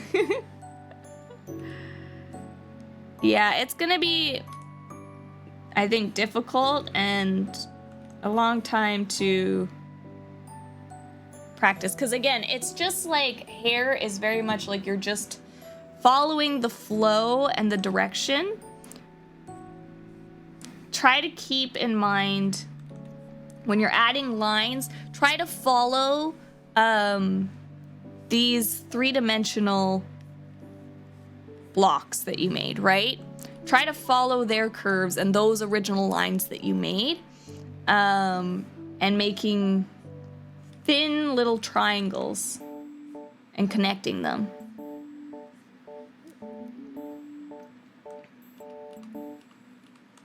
Cause yeah, it's gonna just take a lot of practice. My flow is a rapids right now. I love it, Blaze. I love it. Yeah, because it just takes a while to learn, like, oh, I want to add a break here, or I don't want to add a break. And figuring out that balance takes some time. I don't think there's really any general rule that you can teach for it. Besides learning, you know, that you try to break it up into sections. And then, like I said, start adding just like one or two larger lines, you know, to start. Like something like that, you know? And then adding, it's like, okay, I added these two, let's add, you know, like, let's turn this one into a closed line, right? And maybe let's not close off this line. Let's make it more square, you know? Start there. And then it's like, okay, let's connect these two edges. You know? Start by doing that. Even if it looks awful, start like making your own little rules and just getting practice and doing it. I think will be the most important part. Like, okay, start with two, start with closing those ones. I think just getting pen to paper and figuring out what you like when you're making the hair strands. You can also study at what other people have done, and watching how they draw their hair and stuff like that, to get a sense of like maybe what kind of lines and stuff that you like.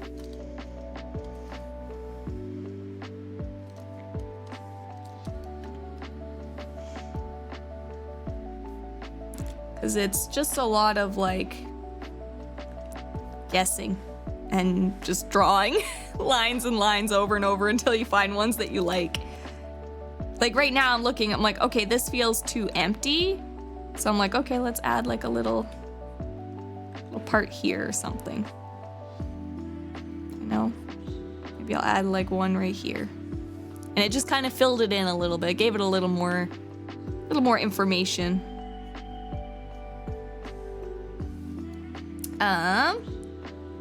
Okay, and then the back hair.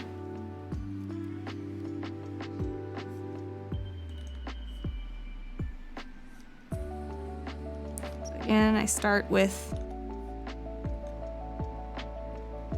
a little piece on the back side. And then I want to have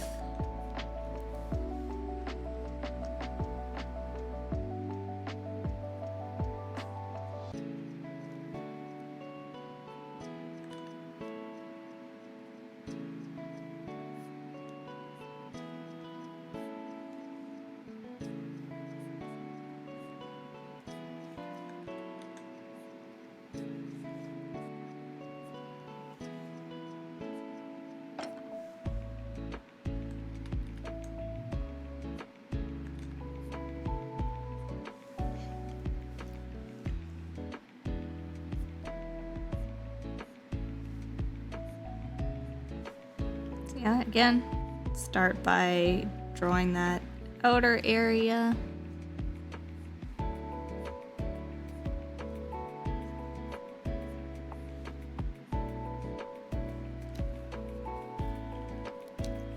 It's okay if it doesn't look symmetrical, because often we are not symmetrical beings. So it might look more natural if you don't have it. Copy and paste it over. But you can too, if you're lazy. So there we go. Oh.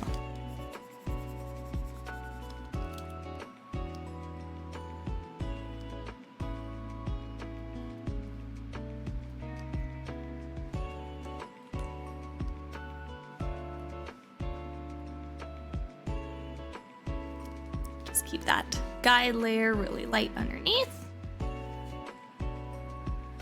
And then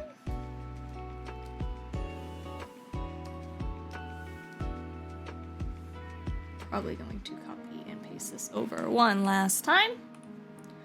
So then you're gonna have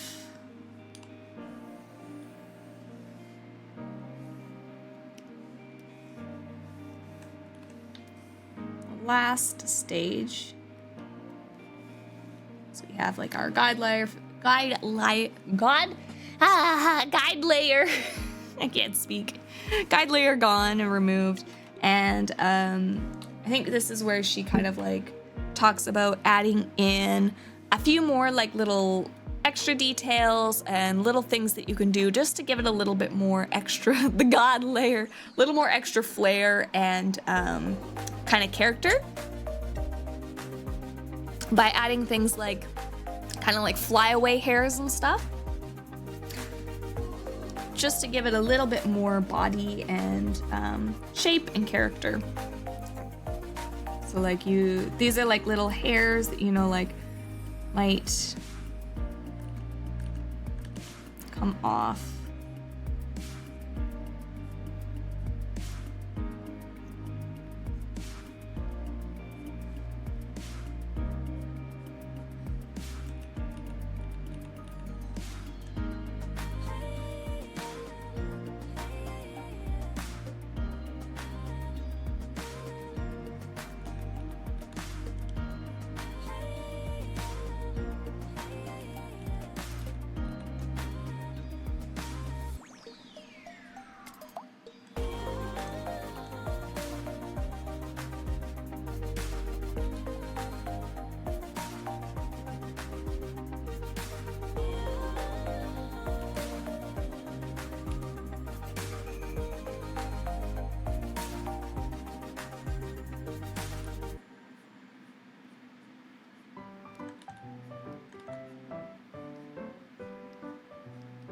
And then also she talks about darkening more some lines over others, you know, to give like some more shadows of where like the hair might be like coming over top and stuff. So like darkening like in here, right, where there's that kind of shadow from the hair falling over the top. And she also talked about too, like when you have like a hair that's in perspective. I thought this was kind of an interesting thing that I'd never thought about too, where if you draw the lines that are closest to the camera darker than the lines farther from the camera, it'll help with perspective. So making your lines that are further away more strong helps give a little bit of that kind of three-dimensional feel. And I was like, I've never thought about that before. Hello, the way station. Welcome in. Hope you're doing well.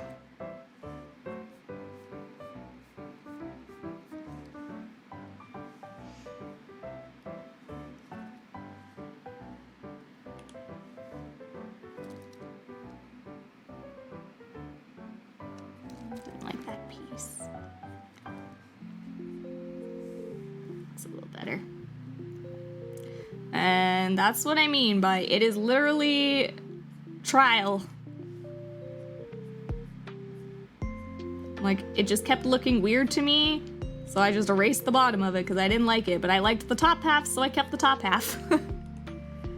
Welcome to art where it's a lot of just guessing and feel. Oh, nice! You're just practicing drawing faces and hair. Oh, perfect! Perfect, you found us. That is exactly what we're doing too. I've been doing every Tuesday. We've been following a course that I bought on Coloso because I wanted to improve my art. So yeah, every Tuesday we've been going through and studying, and we have like a study channel and stuff for it. So if that sounds like something you're into, Waystation, you're more than welcome to join our lessons.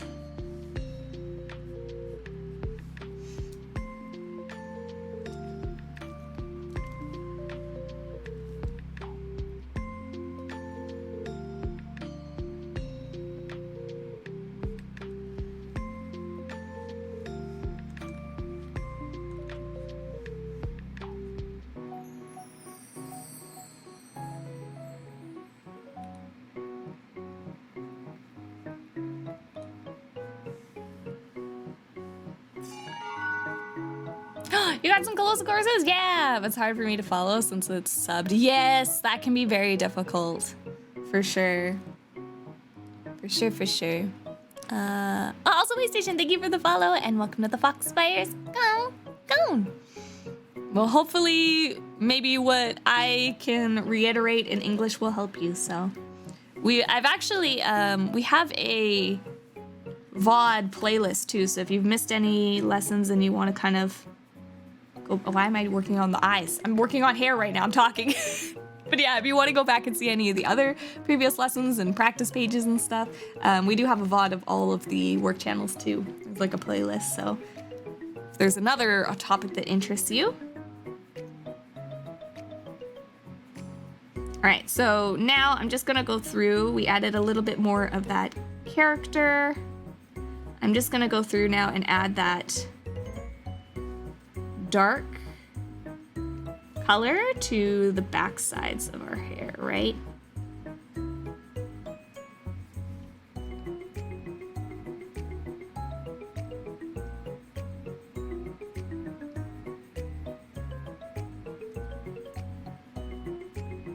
I'm just taking my lasso tool,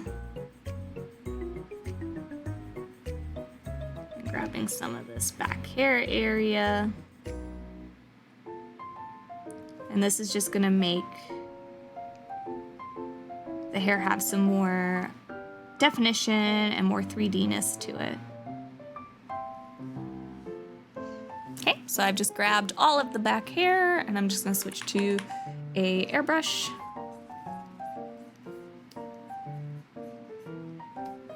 And then to add kind of that trendy glow again too, I don't need to pick like a different color since I'm just doing grayscale, but you'll notice when I draw it, I'll add like that darker, the darker shadow to higher up, because that's where the shadow's gonna be darkest.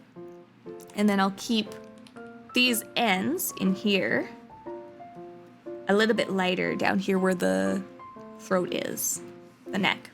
And that kind of gives it that trendy glow that everybody loves to do now, so. Off to work. Good luck at work, Oz. I hope you're having a wonderful birthday. Thank you. Good luck with work.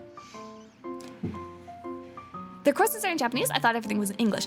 There's some English courses. I mean, it's like whatever language is the native person, like teacher's language is the language they'll use. So Isham is Korean. So my whole Coloso course, for example, is in Korean. But it's subtitled in English. I think they have some classes that they have AI subbed, or AI dubbed, into English. I did see a couple of those. I don't know how they are or how they feel, but they'll basically have everything typed up. And then like, you know how like, the little voice on TikTok or whatever, like they have a voice say the words to you so that you can hear it in your native language while you're drawing, which is way easier to deal with because it's hard to kind of follow along and read and draw at the same time. It's easier to listen to the AI dub in your natural voice or like speaking while you're drawing it. You know, like you can still pay attention while you're looking at your own screen. So a lot of the time, also, Nectarus, thank you for the follow and welcome to the Foxfires. Go. A lot of the time, what I'll actually end up doing with these courses, I will watch the video twice, which takes more time, but I've heard this way is very good for learning as well too, where I will sit down and I will watch the video first. I will just watch and listen and read essentially everything that is going on the screen to fully absorb it. And then I will do it a second time, but that's when I will draw alongside the teacher. So I usually do it twice, which makes the lesson twice as long and can be a lot then, but it does help a lot for sure. Yeah, some are good, others not so much. Absolutely, that is 100% the case on Coloso as well too. Coloso. Yeah, the AI voice for sure. Also, hello, Bird King. When did you learn how to draw? You can draw without your iPad? I can. I find now, which is funny, because like I started being a traditional artist and I was much better at traditional art. And then now I go back to traditional art. I'm like, oh my God, my digital artist skills are way better. Now I became too reliant on things like mirror, flip, lasso tool, adjust, Control Z. So my traditional skills I feel like are lacking now, but my brain's been trained to block out the AI voice from all the YouTube ads and shorts. Yeah, it's a long time, Cole. Yeah, I'm addicted to Control Z. You know you're a digital artist when you go back to traditional art and then you try to reach for your keyboard to Control Z instead of the eraser. Definitely have done that.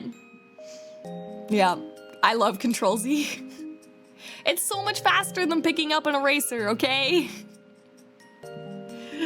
Control Z is IRL. Blinking is gone. Hello, Stayhan, welcome in.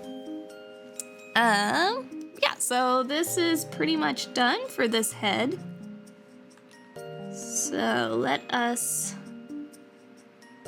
go on to another head.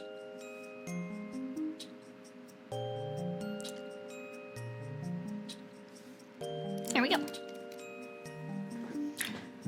So there you go, you can kind of see the process a little bit. So you start big. Big shapes. And then start adding smaller hair clumps. And then this, add finishing flyaway hairs.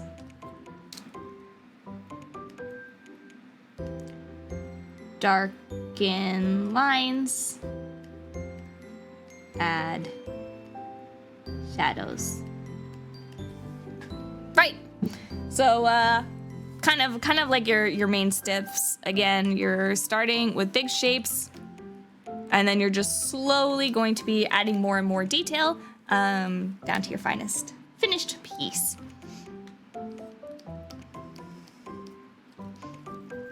Is those Genshin streams? I've done a few Genshin streams.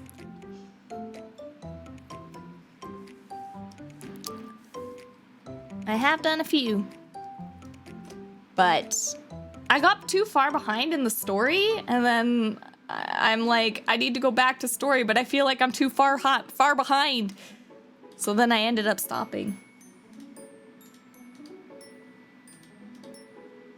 You know that feeling? Okay, I'm gonna start merging these.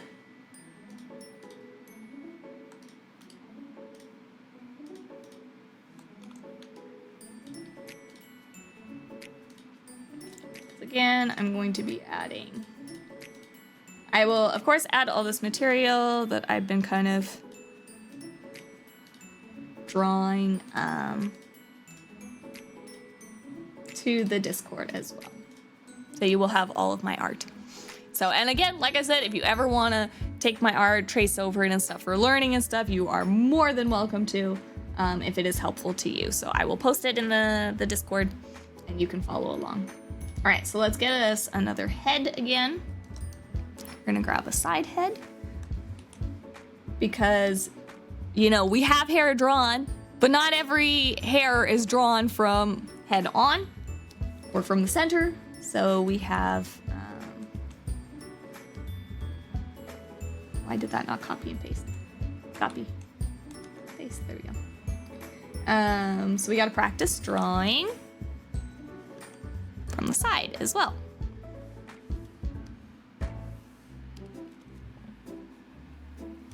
So again, just like last time, we're gonna start with our bangs. Start big, and we're gonna add on. So we're gonna find first our center point of our head for our guide. Something like that. It's kind of the top of the head somewhere here. That will come down like this. And that was supposed to be in a different color, but we'll just do that.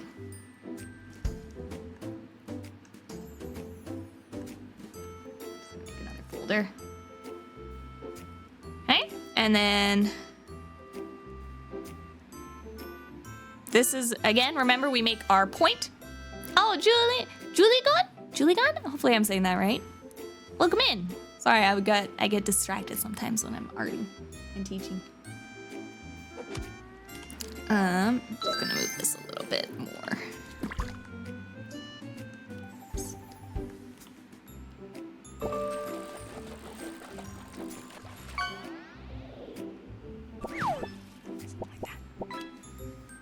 Okay, and then, yeah, we're gonna take our guide and we're gonna draw some bangs.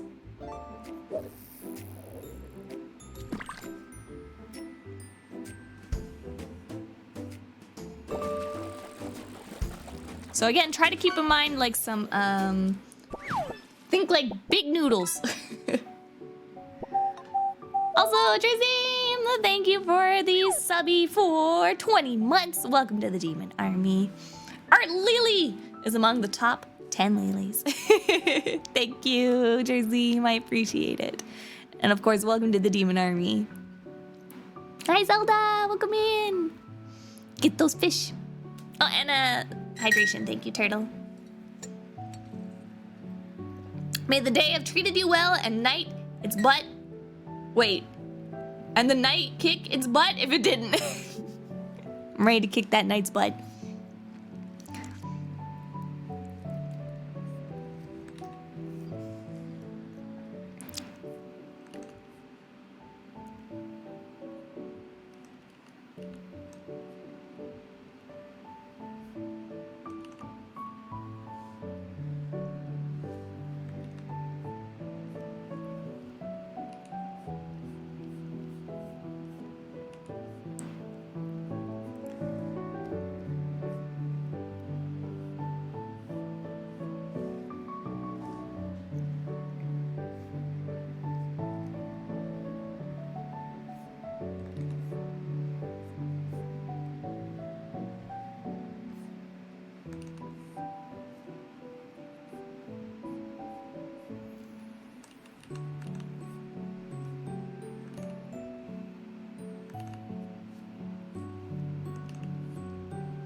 Again,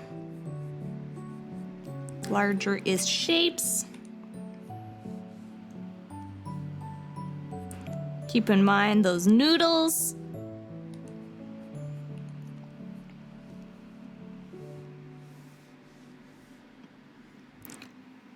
And then let's do, color was the next green, right? I think it's green.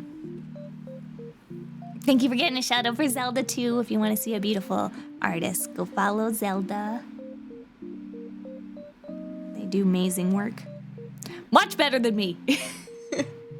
Zelda is art senpai.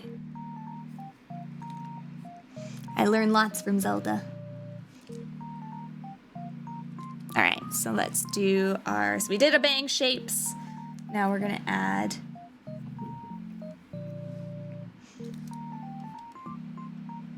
Hold on, it's bothering me.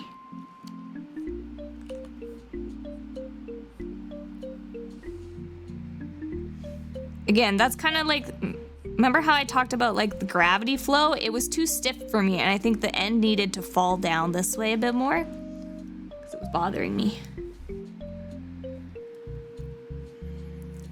So yeah, don't be afraid to change how things feel and stuff. So this, I'm actually gonna have this part hang down a little bit more too, I think, because of that gravity. Because again, the head is falling a little bit, right? So the hair kind of falls down or hangs down a little bit more too.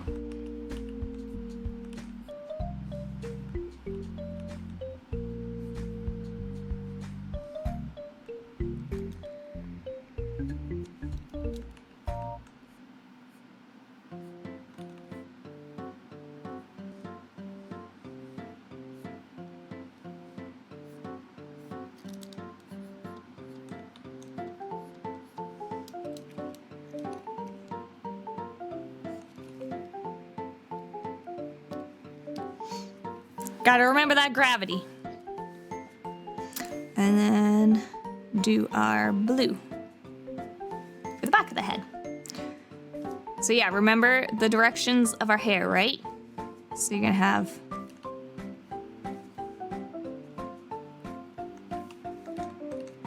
hair come back. And remember how we talked about leaving a little bit of space off of the skull? It's gonna make it feel like it has more puffiness and dimension and stuff, weight, and give a much more natural feeling. So it doesn't like look like you have like hair that has been painted onto your skull, right? And then we're gonna have this bob hair.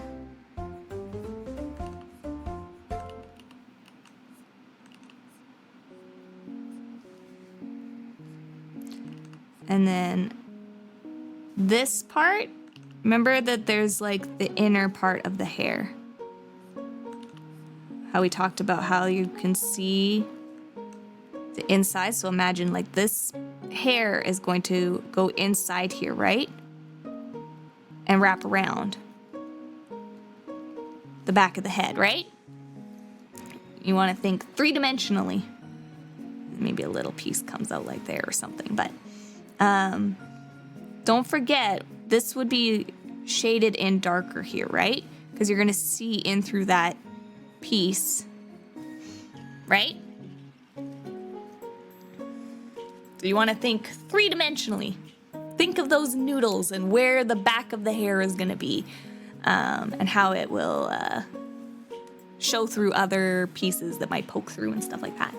I'm going to do the same thing where I'm just going to color these again because I think it really shows the dimension. Oh, also, this is another way to draw hair too. So like if you didn't have, I'll draw this again, maybe with showing a different way that you can draw. So there's one way where you can just draw all those, all these pieces drawn out with lines, right? But this is like another way that you could, actually I'm kind of doing it already now, even though my lines are there.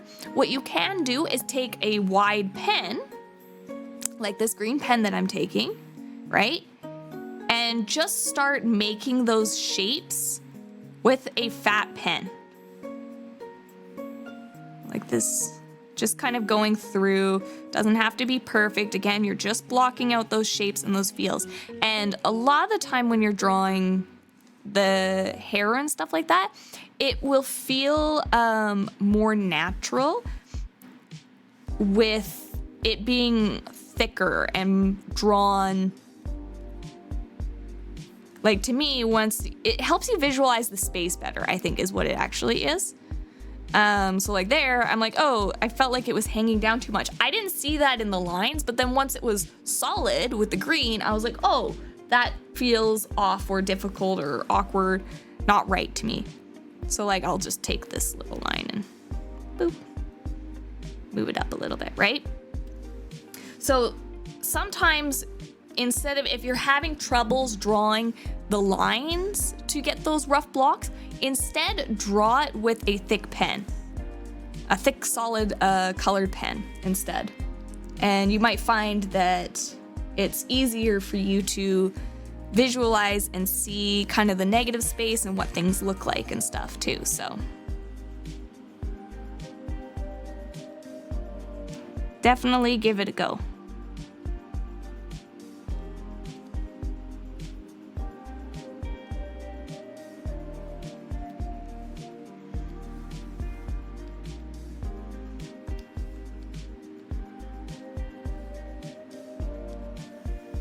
I'll do it again with the blue because I forgot and I didn't do it. But again, same thing. Take a really fat pen and just start coloring in those areas.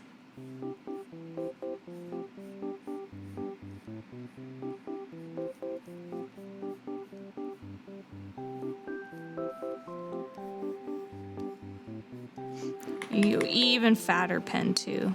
If you need, like, go as wide, like a lot of times too, the wider, like fatter pen you have when you're like first sketching, a wider pen allows you to be more free with your movements and stuff like that, and not as kind of stuck or blocked off. And it allows you to like kind of let things flow a little bit easier.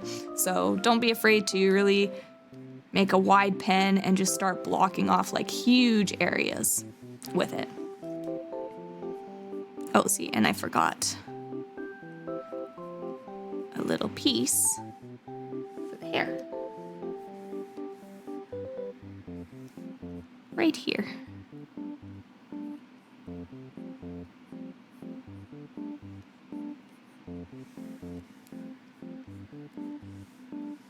Yeah, so sometimes that can help you too. Like you can even like draw in some of these like baby hairs or stuff, or like if I wanted like the little ahigo. Right? Sometimes drawing it with like that thicker pen helps a little more.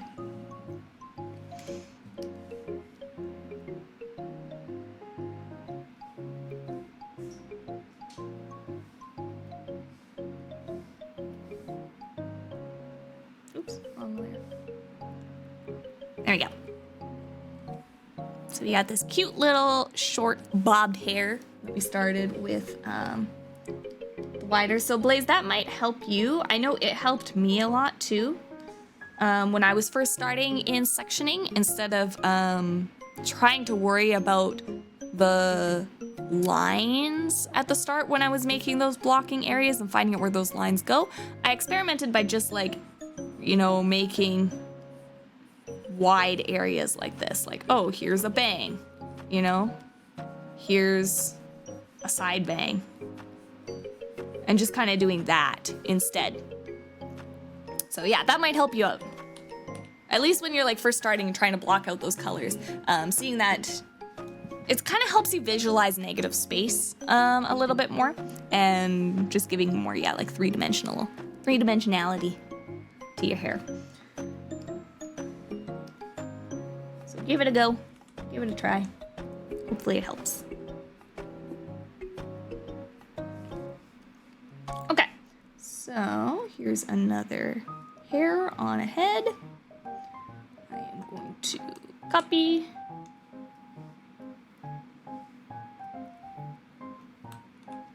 Paste.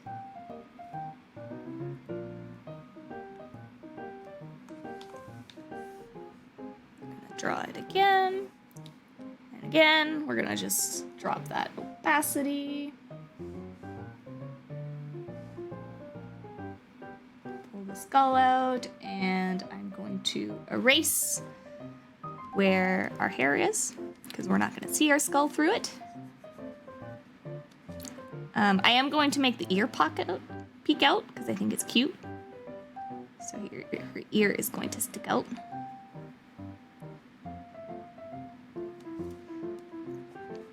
Here's the bald line. There we go. Oh, and then a lot of the times too, anime brows will stick out through the hair. It'll be a stylistic choice whether you want your eyebrows to be hidden or show. Again, look at other arts that you like and see what your favorite artists do. But quite typically, brows will end up getting shown through hair, or they might lower the opacity of the brow where it is, but it's still visible through. It just kind of shows that the hair is more fine or dainty. And then also it helps in anime because eyebrows show a lot of expression. So if all the eyes were behind hair, you wouldn't get those human expressions nearly as easy too. So that's another big reason as to why the eyebrows are usually there. Yeah. So let me add.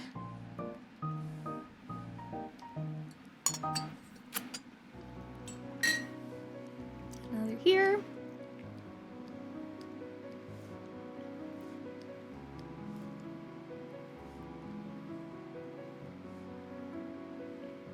I'm losing track of my layers.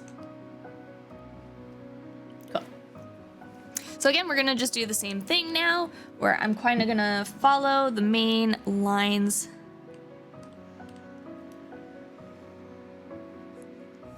of those blocked areas as a starting point.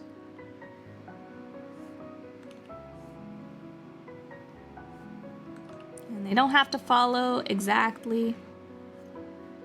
And then I'm gonna just start adding in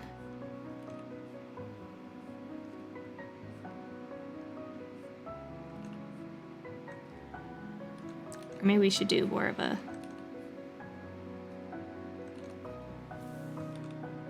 square bang. Because I think the last one we did was not squared banged. So that's again the thing. All hair is different.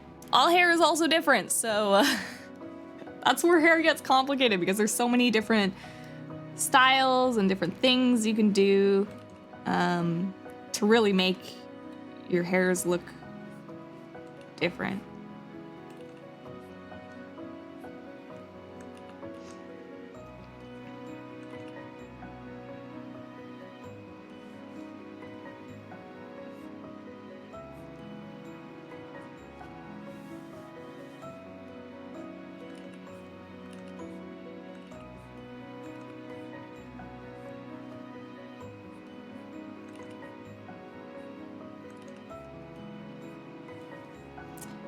Again, I'm adding like a lot of lines and details right where the eyes are.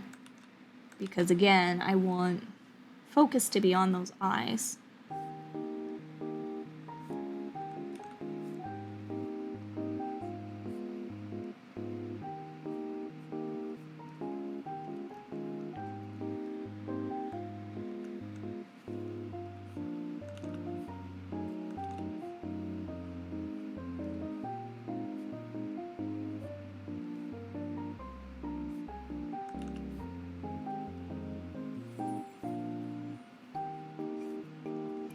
I think also a lot of the time people will struggle with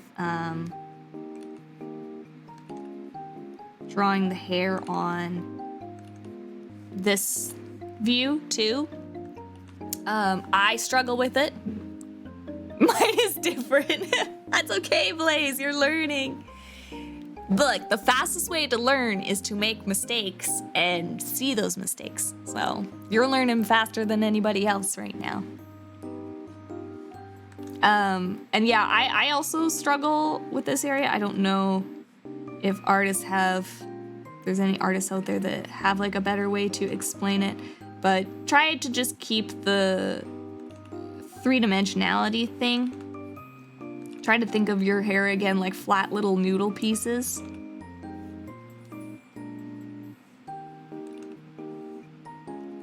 And then you'll be able to see where those pieces end and stuff like that, but it's tricky. So try to keep in mind the helmet and the noodles.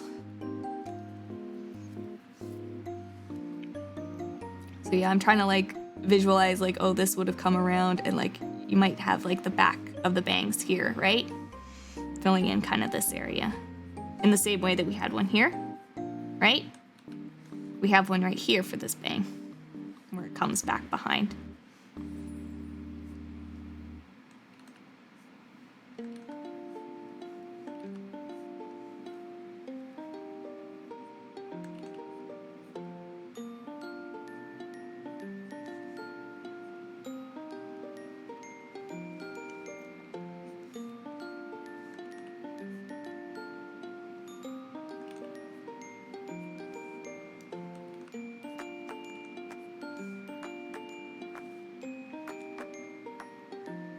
Here I'm just matching the other side. I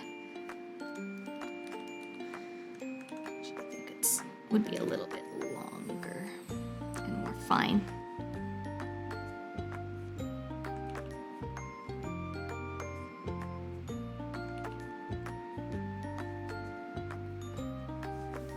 That looks pretty good. Pretty good. Oh, and my bangs. So again, keeping in that noodle idea where the bang, I want you to see kind of the underside of this little thingamabob, as we're gonna call it. So again, like this is like the underside of it, right? So I'll just shade it darker to see. For now, hello Fogs, how you doing? We practiced some hair today. Also, I noticed I didn't quite draw it right in the middle, so I'm just gonna scooch it over a little bit. Boop, boop, boop. Ta-da! Just like that. Happy birthday! Thank you! Thank you, thank you, thank you. And actually, it's a pretty good birthday because I'm drawing. And I love drawing, so best birthday I could ask for.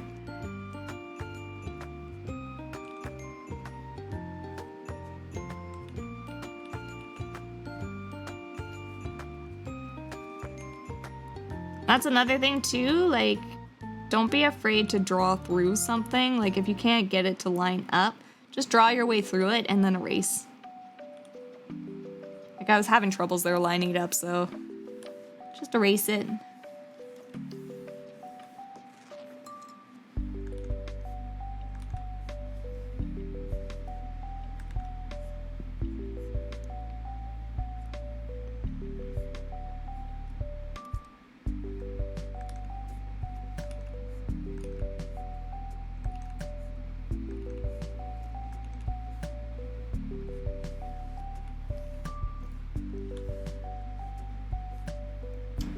Oh, I forgot to draw the side bangs. I'm getting ahead of myself. I drew the back first. And again, that's another part of art. Don't be afraid to jump around. Sometimes it happens. Do the part that flows to you next. Me every year, honestly. Friends and family are like, what do you want to do? And I'm like, look, I love you guys, but I want to draw. I feel it.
So this part, I'm gonna make very almost like stringy too, because I'm trying to show that it's falling from gravity.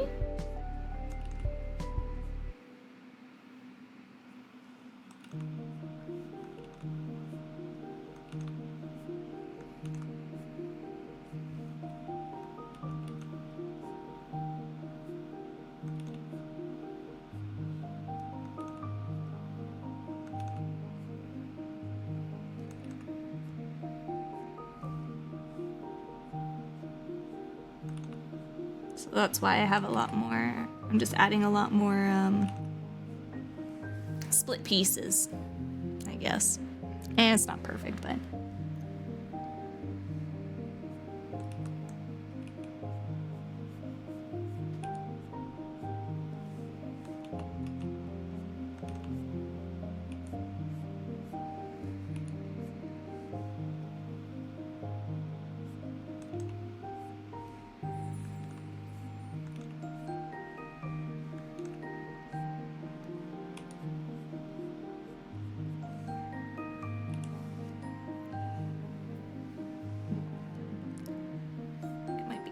There we go. I think I have it too thick here.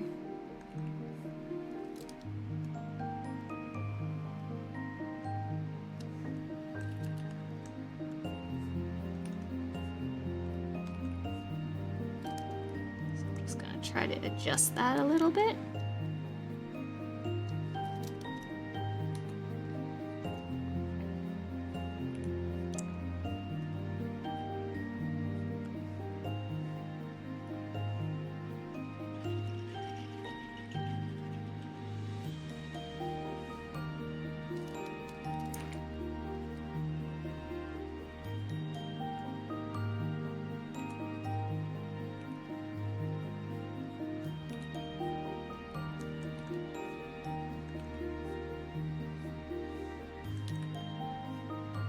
Better, I think.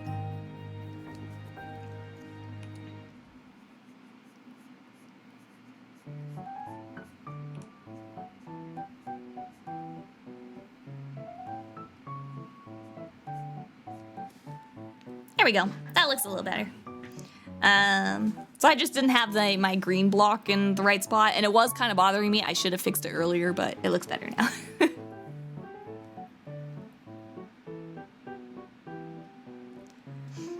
The fill-in trick is without having to do the lines, right? Yes, exactly. Like for the initial blocking out stage for this part. Like if you don't know where to draw these lines and stuff like that, kind of using the big pen and then different colors, you might be able to help find where things go a little bit easier. But yeah, I think that's pretty much. Oh, the little bit of back piece here, I guess.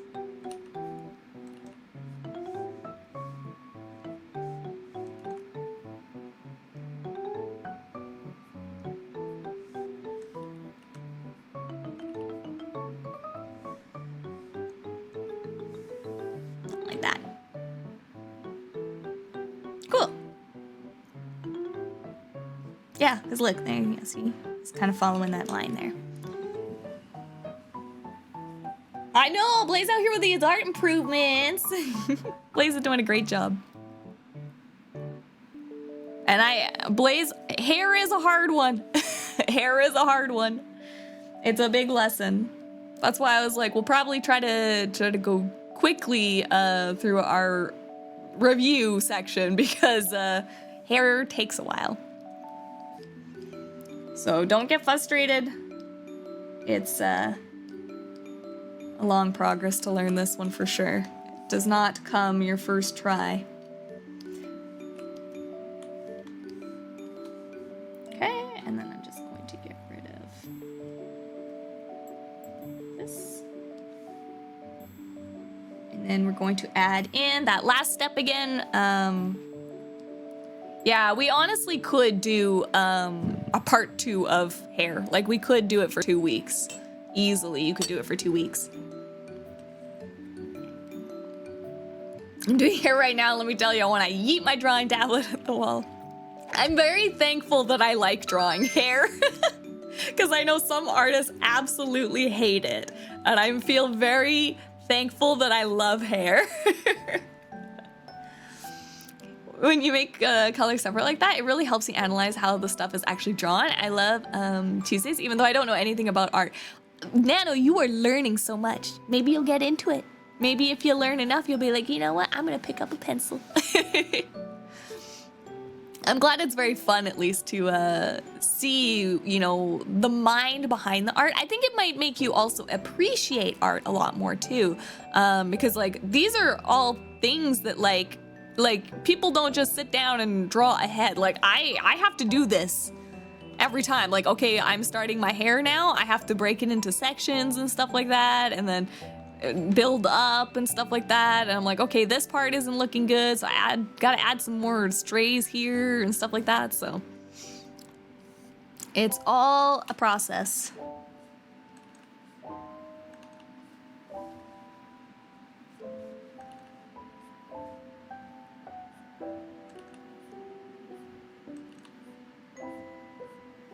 So yeah, now we're just gonna, you know, darken some areas.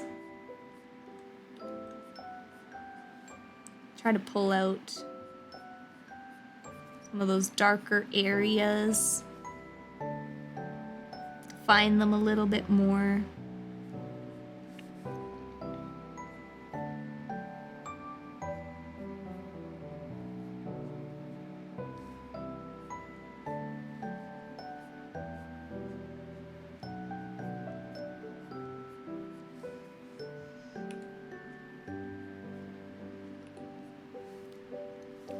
So right now, I'm kind of mostly just like outlining maybe some of the edge points and trying to show, like with my darker lines, trying to show more definition in those shapes so that they don't get lost to things. So like areas that do tend to get like more of that outlining and stuff like that are definitely like the outlines of the head, like the hairs that are on the outer sides, and then the bangs and stuff, like those big chunk areas, right?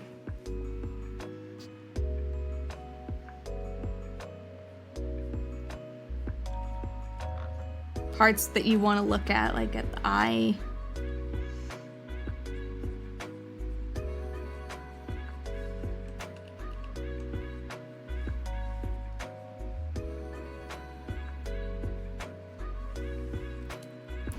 And then, of course, we're gonna add the more naturals and the flyaways again, too.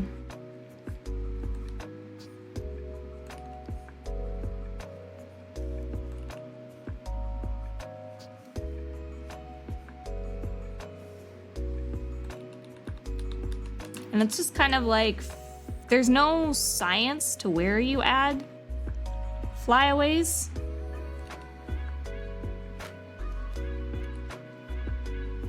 It's just kind of draw it, see if you like it. Which is a lot of what hair is.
there you go. Add some more like little, just kind of some more interesting final pieces. I might add like a little bit more this way just to show the hair. Kind of showing it going back.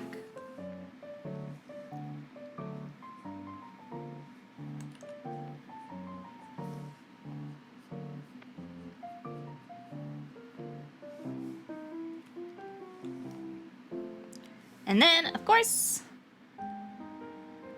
forgot the back here. Hold on. Of course, we're going to show those back pieces,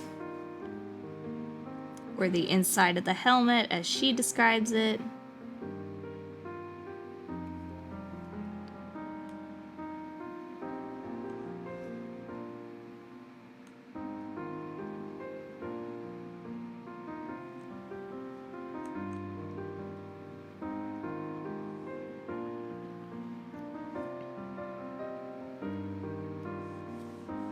So again, I'm gonna make a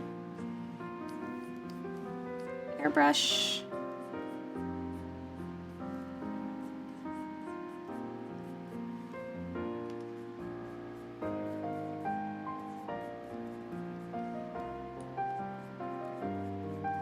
Just to kind of show the insides.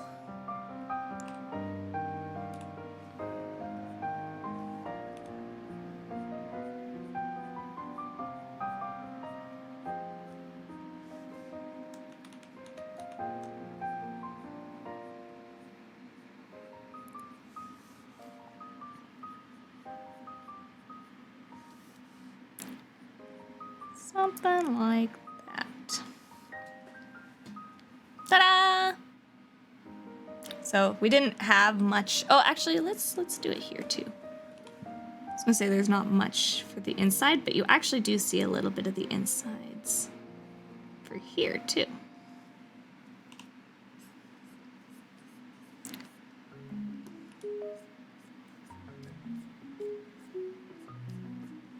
Because this is, again, the inside of the green bang, right?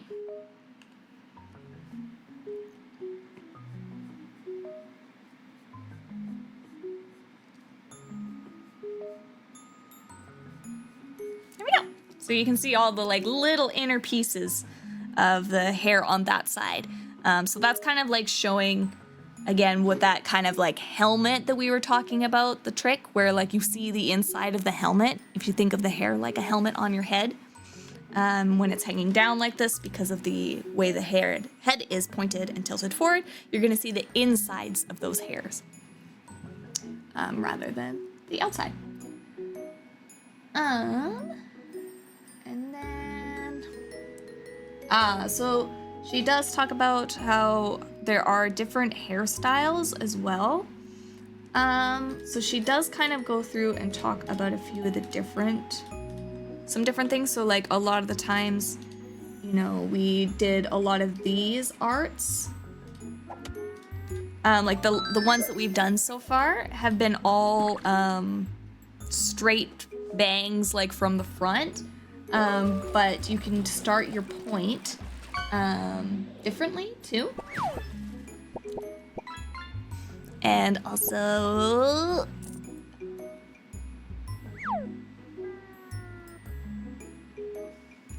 Mr. Baby, thank you for the happy birthday and welcome, Demon General, to the Demon Army. Thank you for the tier 3 subby. I appreciate it, baby. It's pretty cute, thank you. Like the hairs? Like the hairs? I like how this one turned out. Kind of like a short hair bob, straight hair. I like that hair. And then, yeah, so like we've done everything kind of just from the hair coming from a certain point. But if you remember, like when we talked about it, like you can move this middle dot point to like the side and do a side part. So she goes through and does a side part next.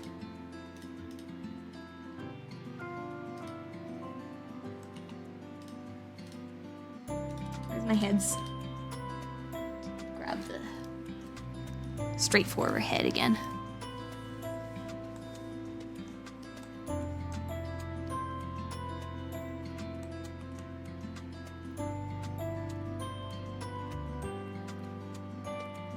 So we'll kind of just quickly try to show that you can do it from different points. So again, if we were to section off, so we want, you know, the hair to come from the side as opposed in the middle, right? So kind of like that's our front point, right?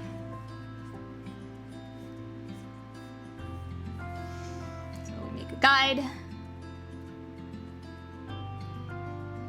Make another layer, and we're gonna do our bangs in red again.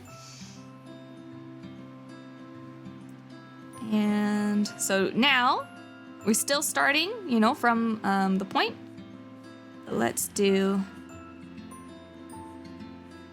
you know, side bangs.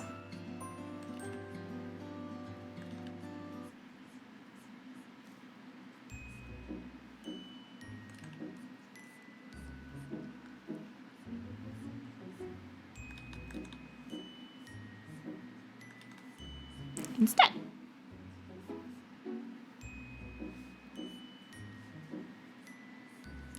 So again, even though we're doing side bangs, you do try to still keep the points right here, that triangle that I was talking about. I know she doesn't talk about it in her course, but it's just something that I've noticed.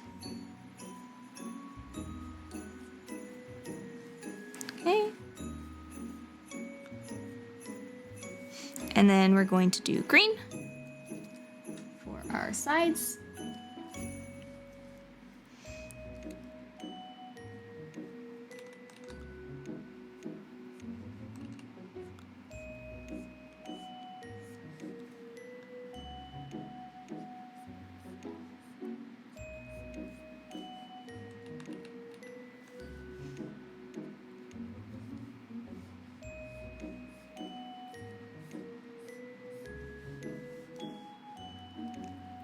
Oh, actually, I think what she was gonna say was to do, I remember now too, she was also gonna add, I think, a ponytail hair to this one, so she was keeping it, I think, shorter. Or I think it was like side bangs or something she was doing for this one, right?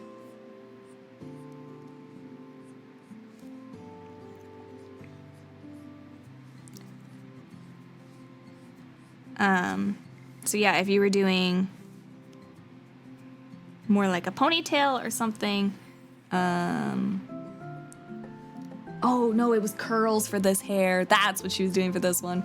So for curls, she kind of talks about how there's a type of anime hair too, that's called drill curls. And they're kind of done in a certain way. So she kind of like, I know like there's so many different ways and it's hard to cover all the different ways.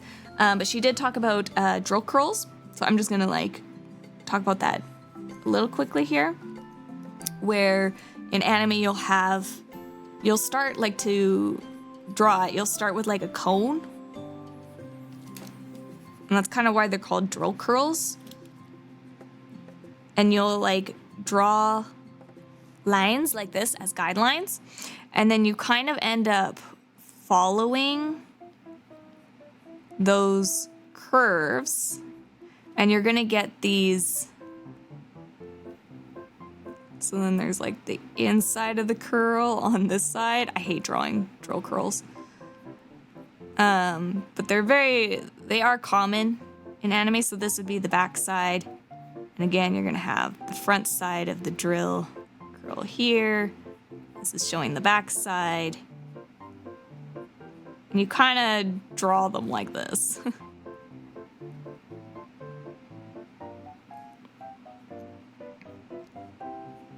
And you make like a swirled curl. And you add your lines and stuff like that this way. Hopefully that kind of makes sense. They're annoying. I don't like them. They're very complicated to draw. But it is a very like popular anime style. And they're kind of like weird because it's like we don't have any like natural hair that does like super ringlets like a drill that are perfectly like a cone. Let me see if I can find like an example of drill curls. Because I'm probably not good at drawing them.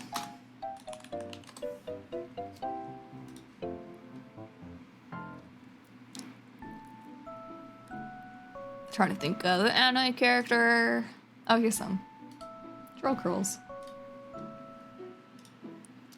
There you go. Drill curls. These types of anime, usually they're drawn for like Lolita, I guess. Like anime Lolita type hairs. But they're like literally like cones and stuff like that. Oh, like here's like another one, drill curls, kind of in a different style. These are drill curls. So you start by making the cone, and then you kind of want to envision like as if the hair was wrapped around that cone, and like you draw like a little rectangle for the front of it, and then draw like an S to connect it. And that little S is the backside of the curl, right? So you kind of like draw the front of it and then do like a swoop, and then draw the front of it and then a rectangle and then a swoop. And then this one was just the end, so it just cuts off. Oh, you know that character? Well, there you go. So that's just like going over drill curls. She kind of drew one quickly. Yeah.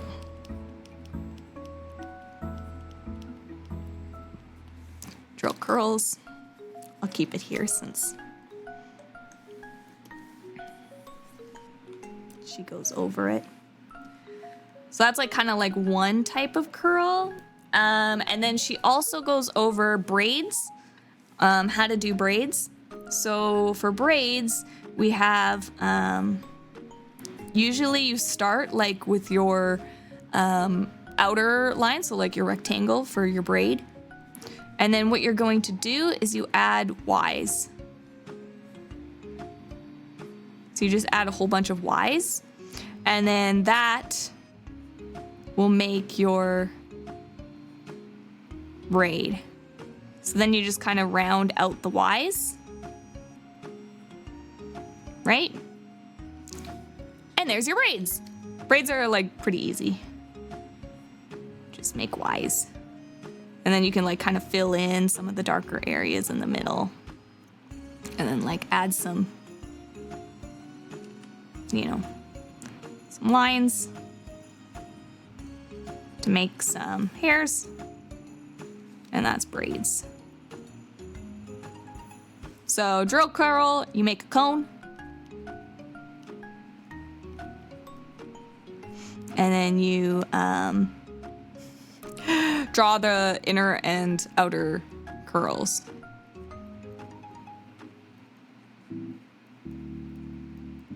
Oop, that's not how you spell outer. That is otter.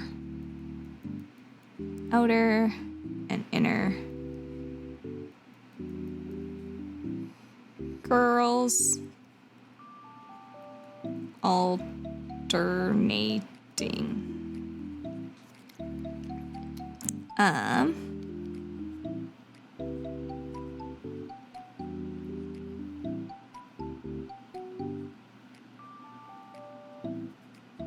Kind of like that. And then for braids, make rectangle, and then you make Ys.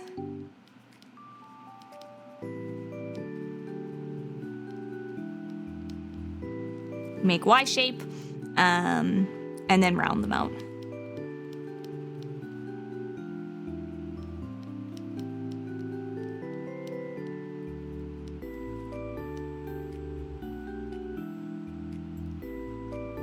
Make Ys.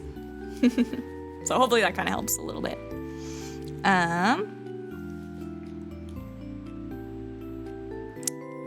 So I think for this one, I think she goes into showing more wavy hair as well.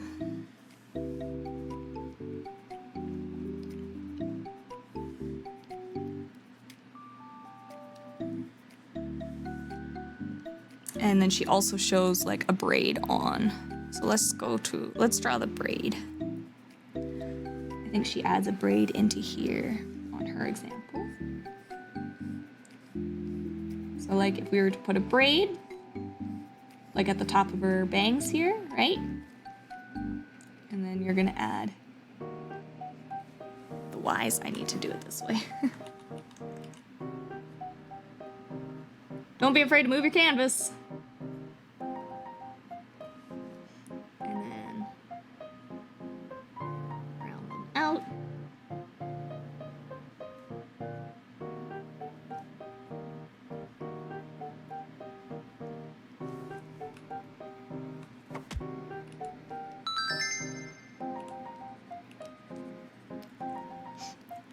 Also, Warp, hello, 1 month over the first peak and still going strong. Thank you for the tier 3 Demon General subby. I salute you.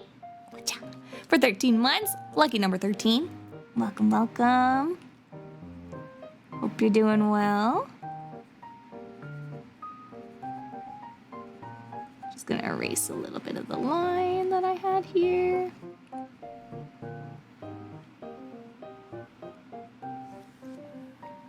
Got a little bit of a braid.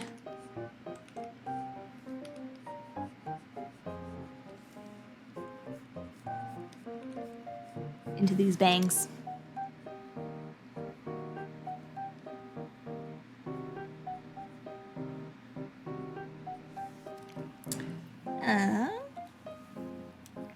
And then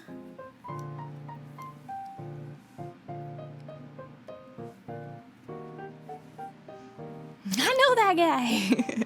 Napped over the afternoon, cat woke me up and no longer sleepy. You're wide awake. I know that feeling. Ready to tackle the day.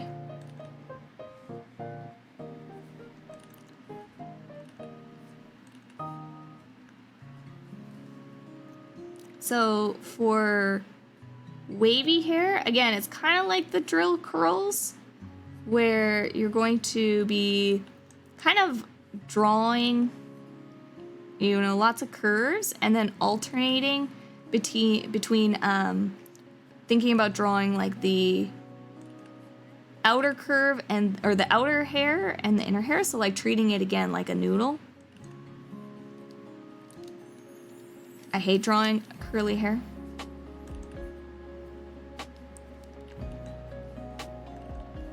But you're going to be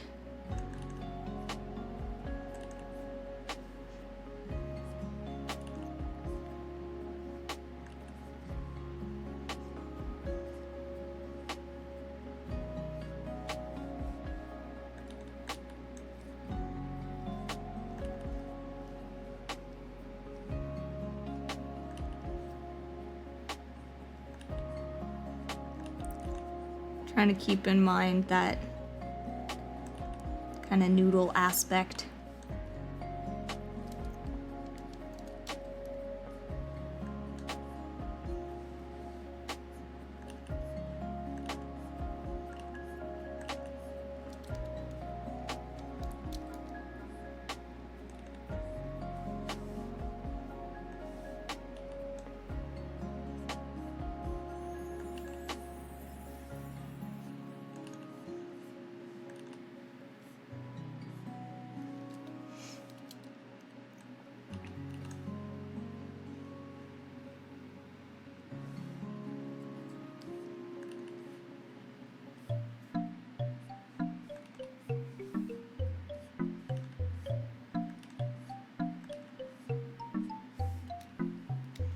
And I'm just gonna mirror it over.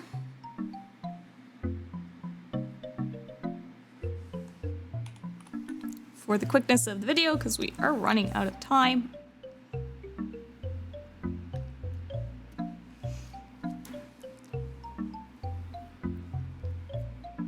What is sleep mood?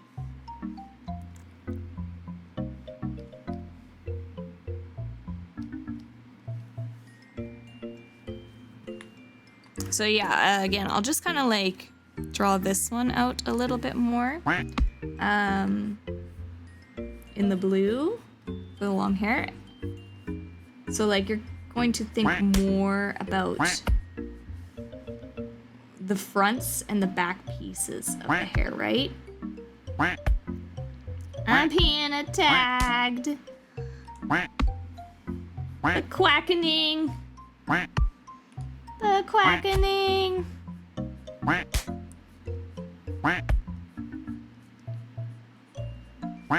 And you're gonna have more of these parts that kind of poke through with the front and the back.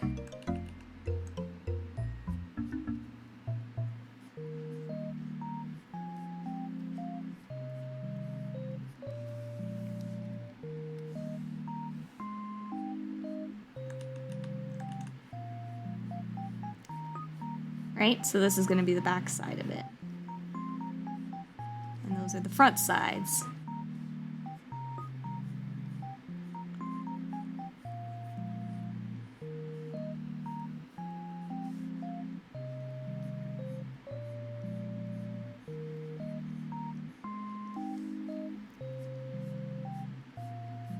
And then of course in here, kind of gets to that same thing where you have all of the backside. Inside hair, sorry, becomes shown when you get closer into the neck area.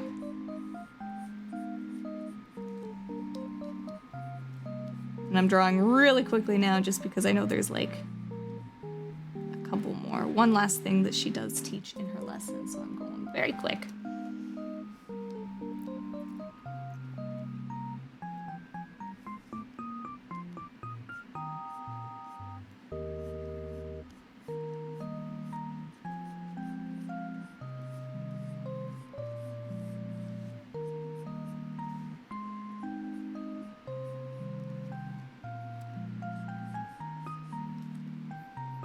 There we go.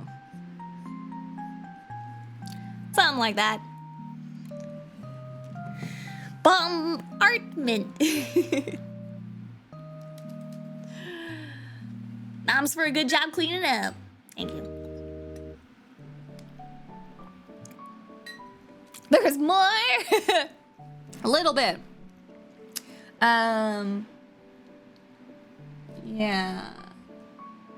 There's just like, she just kind of shows one last hairstyle. I mean, you can kind of go forever, right? Because there's so many different types of hair and stuff like that. So this was just like, she was kind of showing a couple of different options on this one, like adding the braid and doing curls. She did a drill curl on one of them, which I skipped out.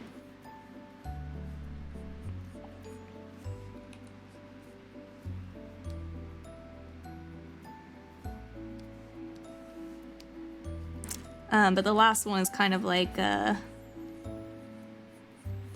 showing a ponytail and more of a straight bang, I believe. And then in her stuff, she gives like a couple more styles and stuff to show off. And I will practice doing some more styles too, because I want to better improve my different styles of my art.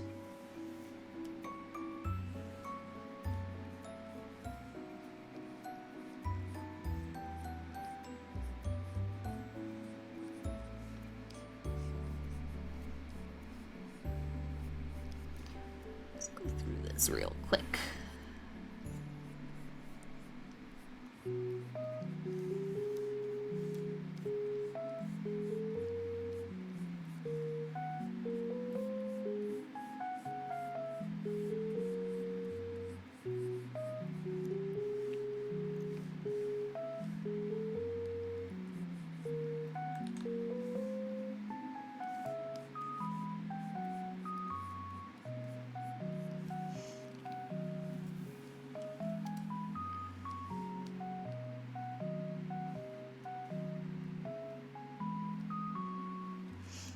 Very rough.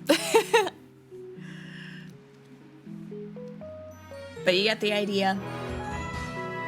of the curls. Lupin! Thank you for the raid, Lupin. Oh, welcome in. How was your stream? Remember the time LiLi sent Lupin through those hundreds of conveniently placed tables at the con? I remember. Yes. Because I love the hundreds of conveniently placed tables. Remember when Lupin ran away from me constantly from the conveniently placed tables? Constantly losing Lupin. But welcome in, Raiders. We are just coming to kind of the end of our lesson in teaching art and stuff right now. But yes, welcome on in. So I will I'll maybe go through and finish a nice version of this head, like clean it up and stuff like that, so you guys will be able to see it. But I'm gonna just kind of show, that was just kind of like to show like, oh, you can do side parts and you could do different things like braids and drill curls and adding in regular curls. But let's just show also a quick version before we're kind of done for today. Where's my head? There's my head. The ponytail and the other part. Oh, I also saw a question about Freerun, I think, hair, right? Didn't somebody ask something about Freerun? Demon Queen of Freerun? Yes, she had drill curls, yes. Yeah, the one with the scale. I forget her name. Aura? Ara? What? It starts with like an A and an R or something in there, right? Is it Aura? Is her name? My defense, it was funny. Yeah, the alerts stay on my head. They do. It is Aura. Aurora. Aurora. Oh yeah, and I think she did also, just for fun, on this one, she actually changed the expression, which I thought was kind of cute, of the model to have more of a, like, stern face.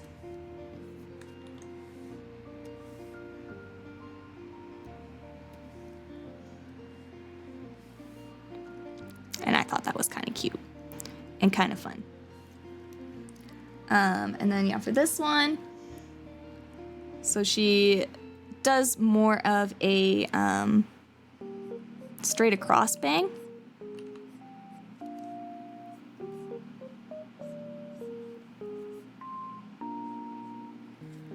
Just to show something a little bit different.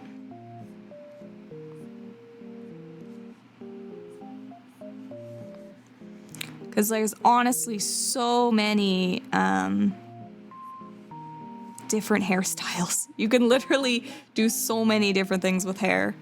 So that's why this lesson is kind of so long, but it does follow those same principles of like blocking it out,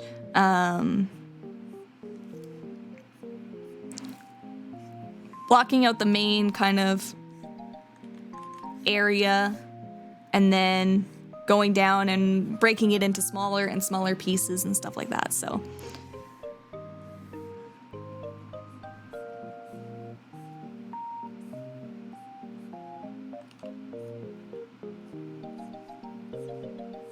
This one she does like a very thin, slim, trendy, I think she calls it like super trendy hairpiece right now, which is this like thin side bang thing that happens. And then she says, you know, like, put where you want to put like your ponytail. So she does like the little mark for the ponytail, right?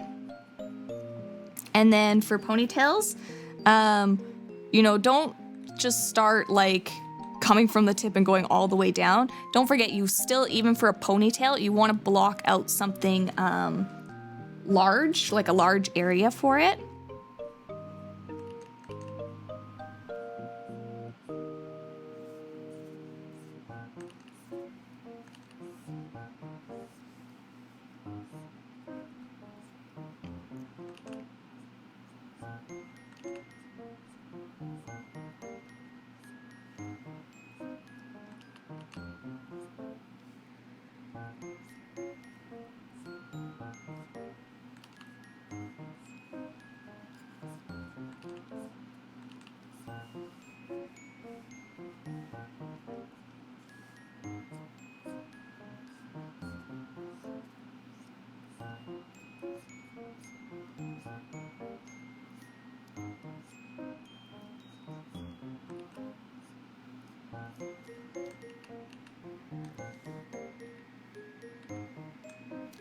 And then slowly add in pieces again.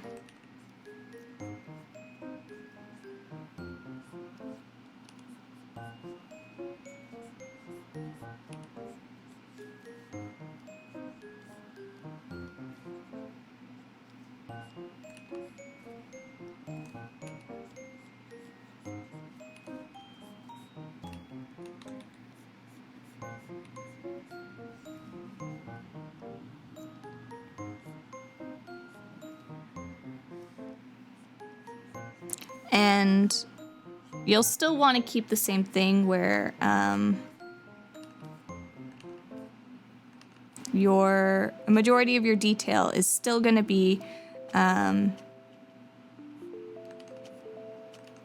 in those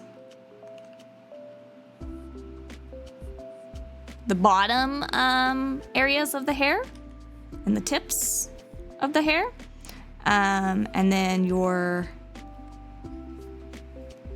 more blank areas, you know, are going to be those middle sections. So we can have like the hair kind of peeking out from here, add in some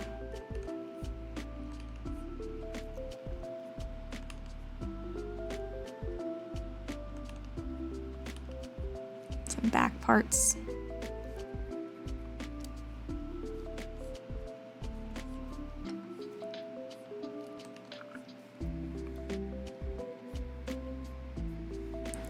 Again, very roughly, but so you kind of want to, again, focus kind of the details up where the hair is gathered together, and then focusing, again, details down here. But it's the same process, it's just in a ponytail, essentially.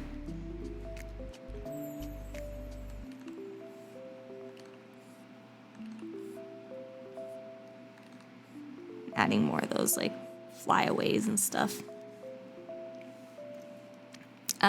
Oh, and then don't forget also to draw the hair getting pulled back. And you're gonna have like some baby hairs, you know, that might come down here and get pulled into that ponytail. Because again, the hair will still be coming like from the top, right? So you're still gonna have, but now your hair is attached to your scalp here, right? So the hairs, when you pull it back into a ponytail, they're gonna start from where they start along your hairline that you drew on your bold character, and then we're gonna get pulled back, right? So that's another thing to keep in mind.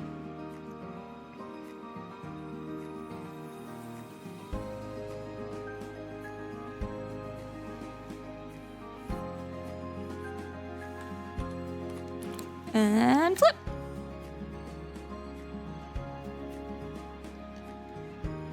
And there is your more straight bang kind of look.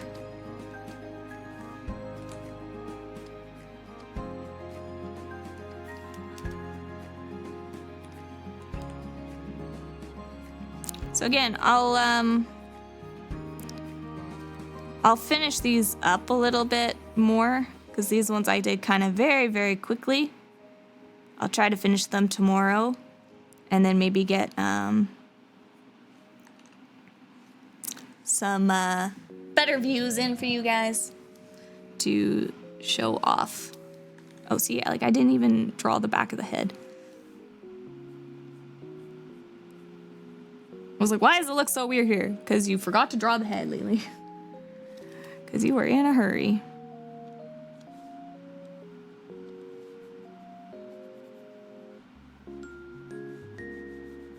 There we go. That looks better. Wow. So much of a difference. Yeah, so that's pretty much hair. I know I kind of sped through the last bits. Like I said, I'll try to clean these up and make them look a little bit nicer and stuff like that. And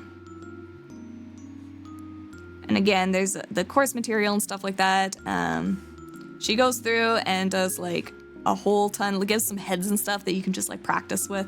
So I'm gonna be doing my homework and practicing here, but she has like a whole ton of different hairstyles that you can like actually look at and go through and have fun with. So yeah, I will practice that this weekend. And like I said, again, I'll be posting my different hairstyles that I come up with and stuff like that. And you guys are always welcome to use it how you like and copy over it and like use it as a practice aid for you guys. And I'll post that in the Discord. But yeah, that's pretty much it for tonight. So again, here's to kind of like a review, going back to that first page that we did. Here.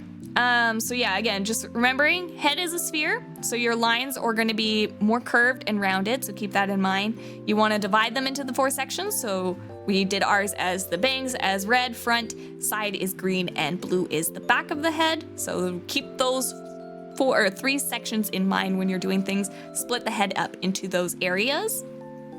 And then yeah, start large, block out those big areas first, and then go in and try to add smaller little triangles of hair and smaller pieces and extra little lines here and there, focusing adding more lines and details to the end of the hair and to the top where it comes out of the head.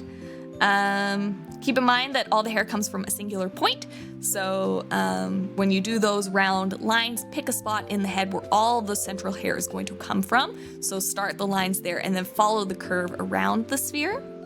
And again, don't forget to draw the inside of hair. So draw the outside and the inside. Keep in mind those noodle shapes or our little helmet dude. Don't forget to draw the back. And then keeping gravity in mind when you're drawing the full hair too. And then I guess a couple of little LiLi points was also remembering when you do the shading on the back of the hair, keeping it lighter at the ends of the tips for the back of the hair adds that little bit of trendy style to it.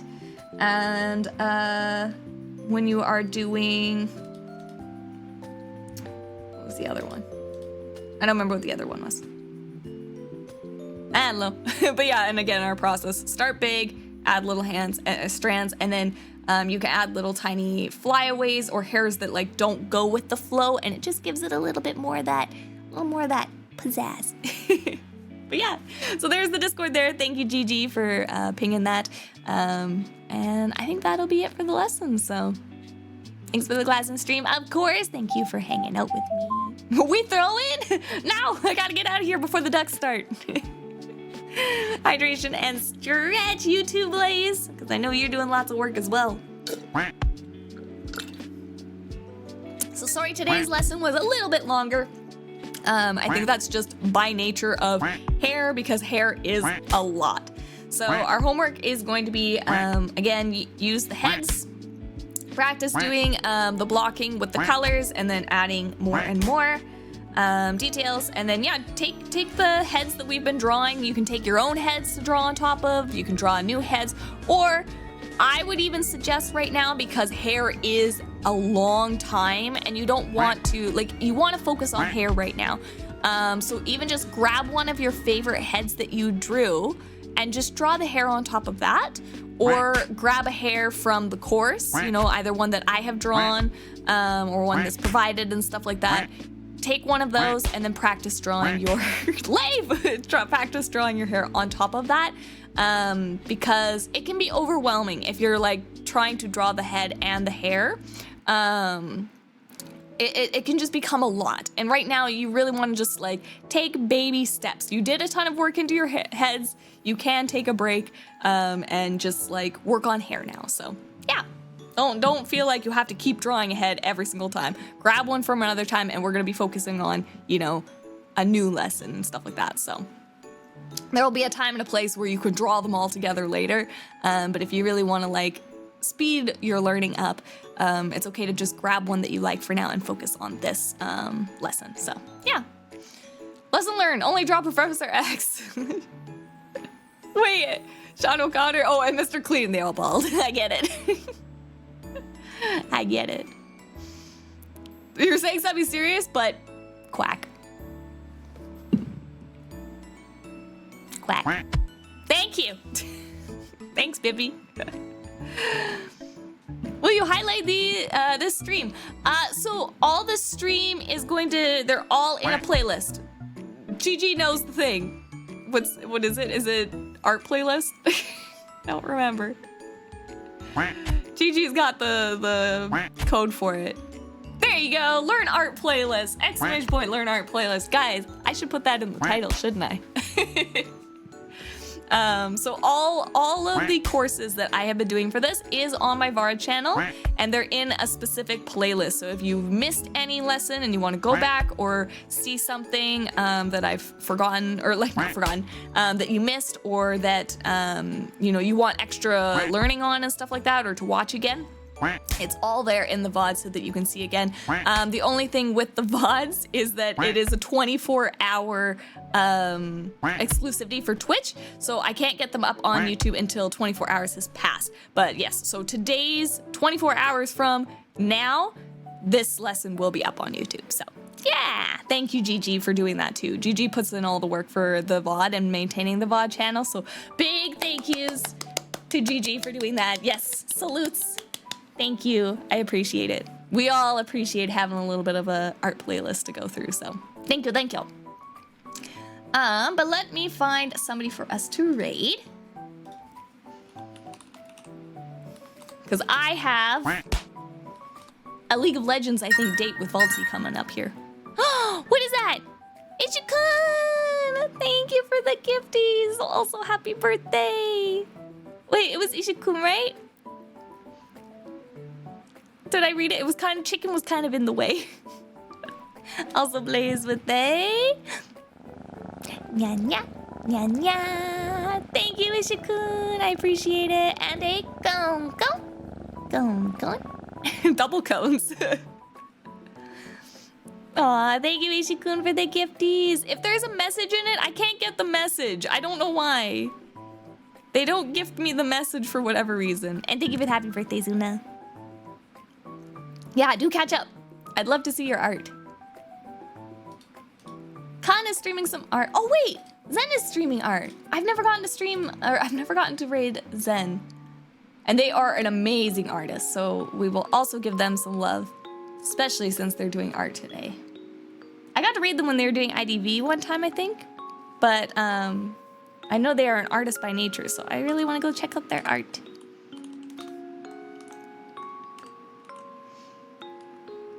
Yeah, Throne needs to fix that. I agree.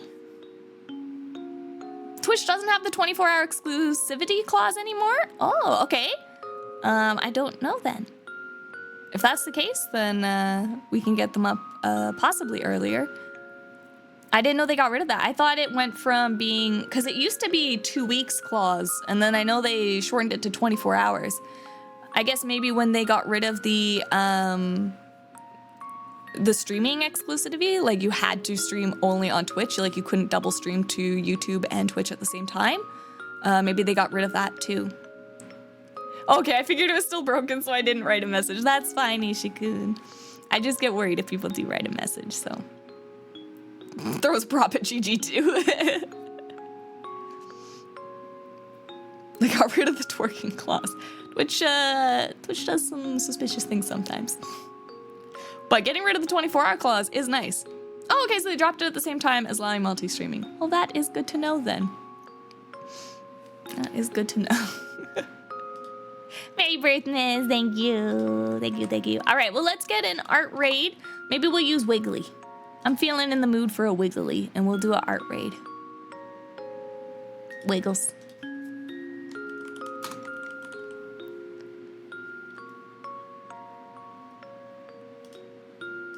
Art raid like that.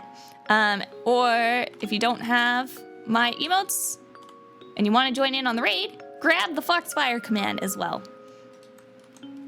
All right, let's get this raid going for Zen. Thank you, Foxfires, for being here. Wigglies! Look at those wigglies. Thank you for hanging out with me and keeping me on my art learning journey. Like I said, you guys, like I would probably have given up if it weren't for doing this with you guys. So thank you for hanging in there with me and doing it with me and helping me improve my art, because it can be a tough thing to do alone. So it's like kind of how you get a workout buddy. You guys are my art workout buddies, and I appreciate it. So thank you. And yes, we'll see you next time, okay? So thank you. Let's go say hi to Zen, and I'll see you next time, Foxfires. Bye-bye. Thank you, thank you, thank you. I hope you have a good morning, afternoon, evening, whatever time zone it is for you. I hope it's a good one, and if you are off to bed, then sweet dreams over to you. Otherwise, let's go give Zen some lovely Foxfire lovin'. Bye-bye.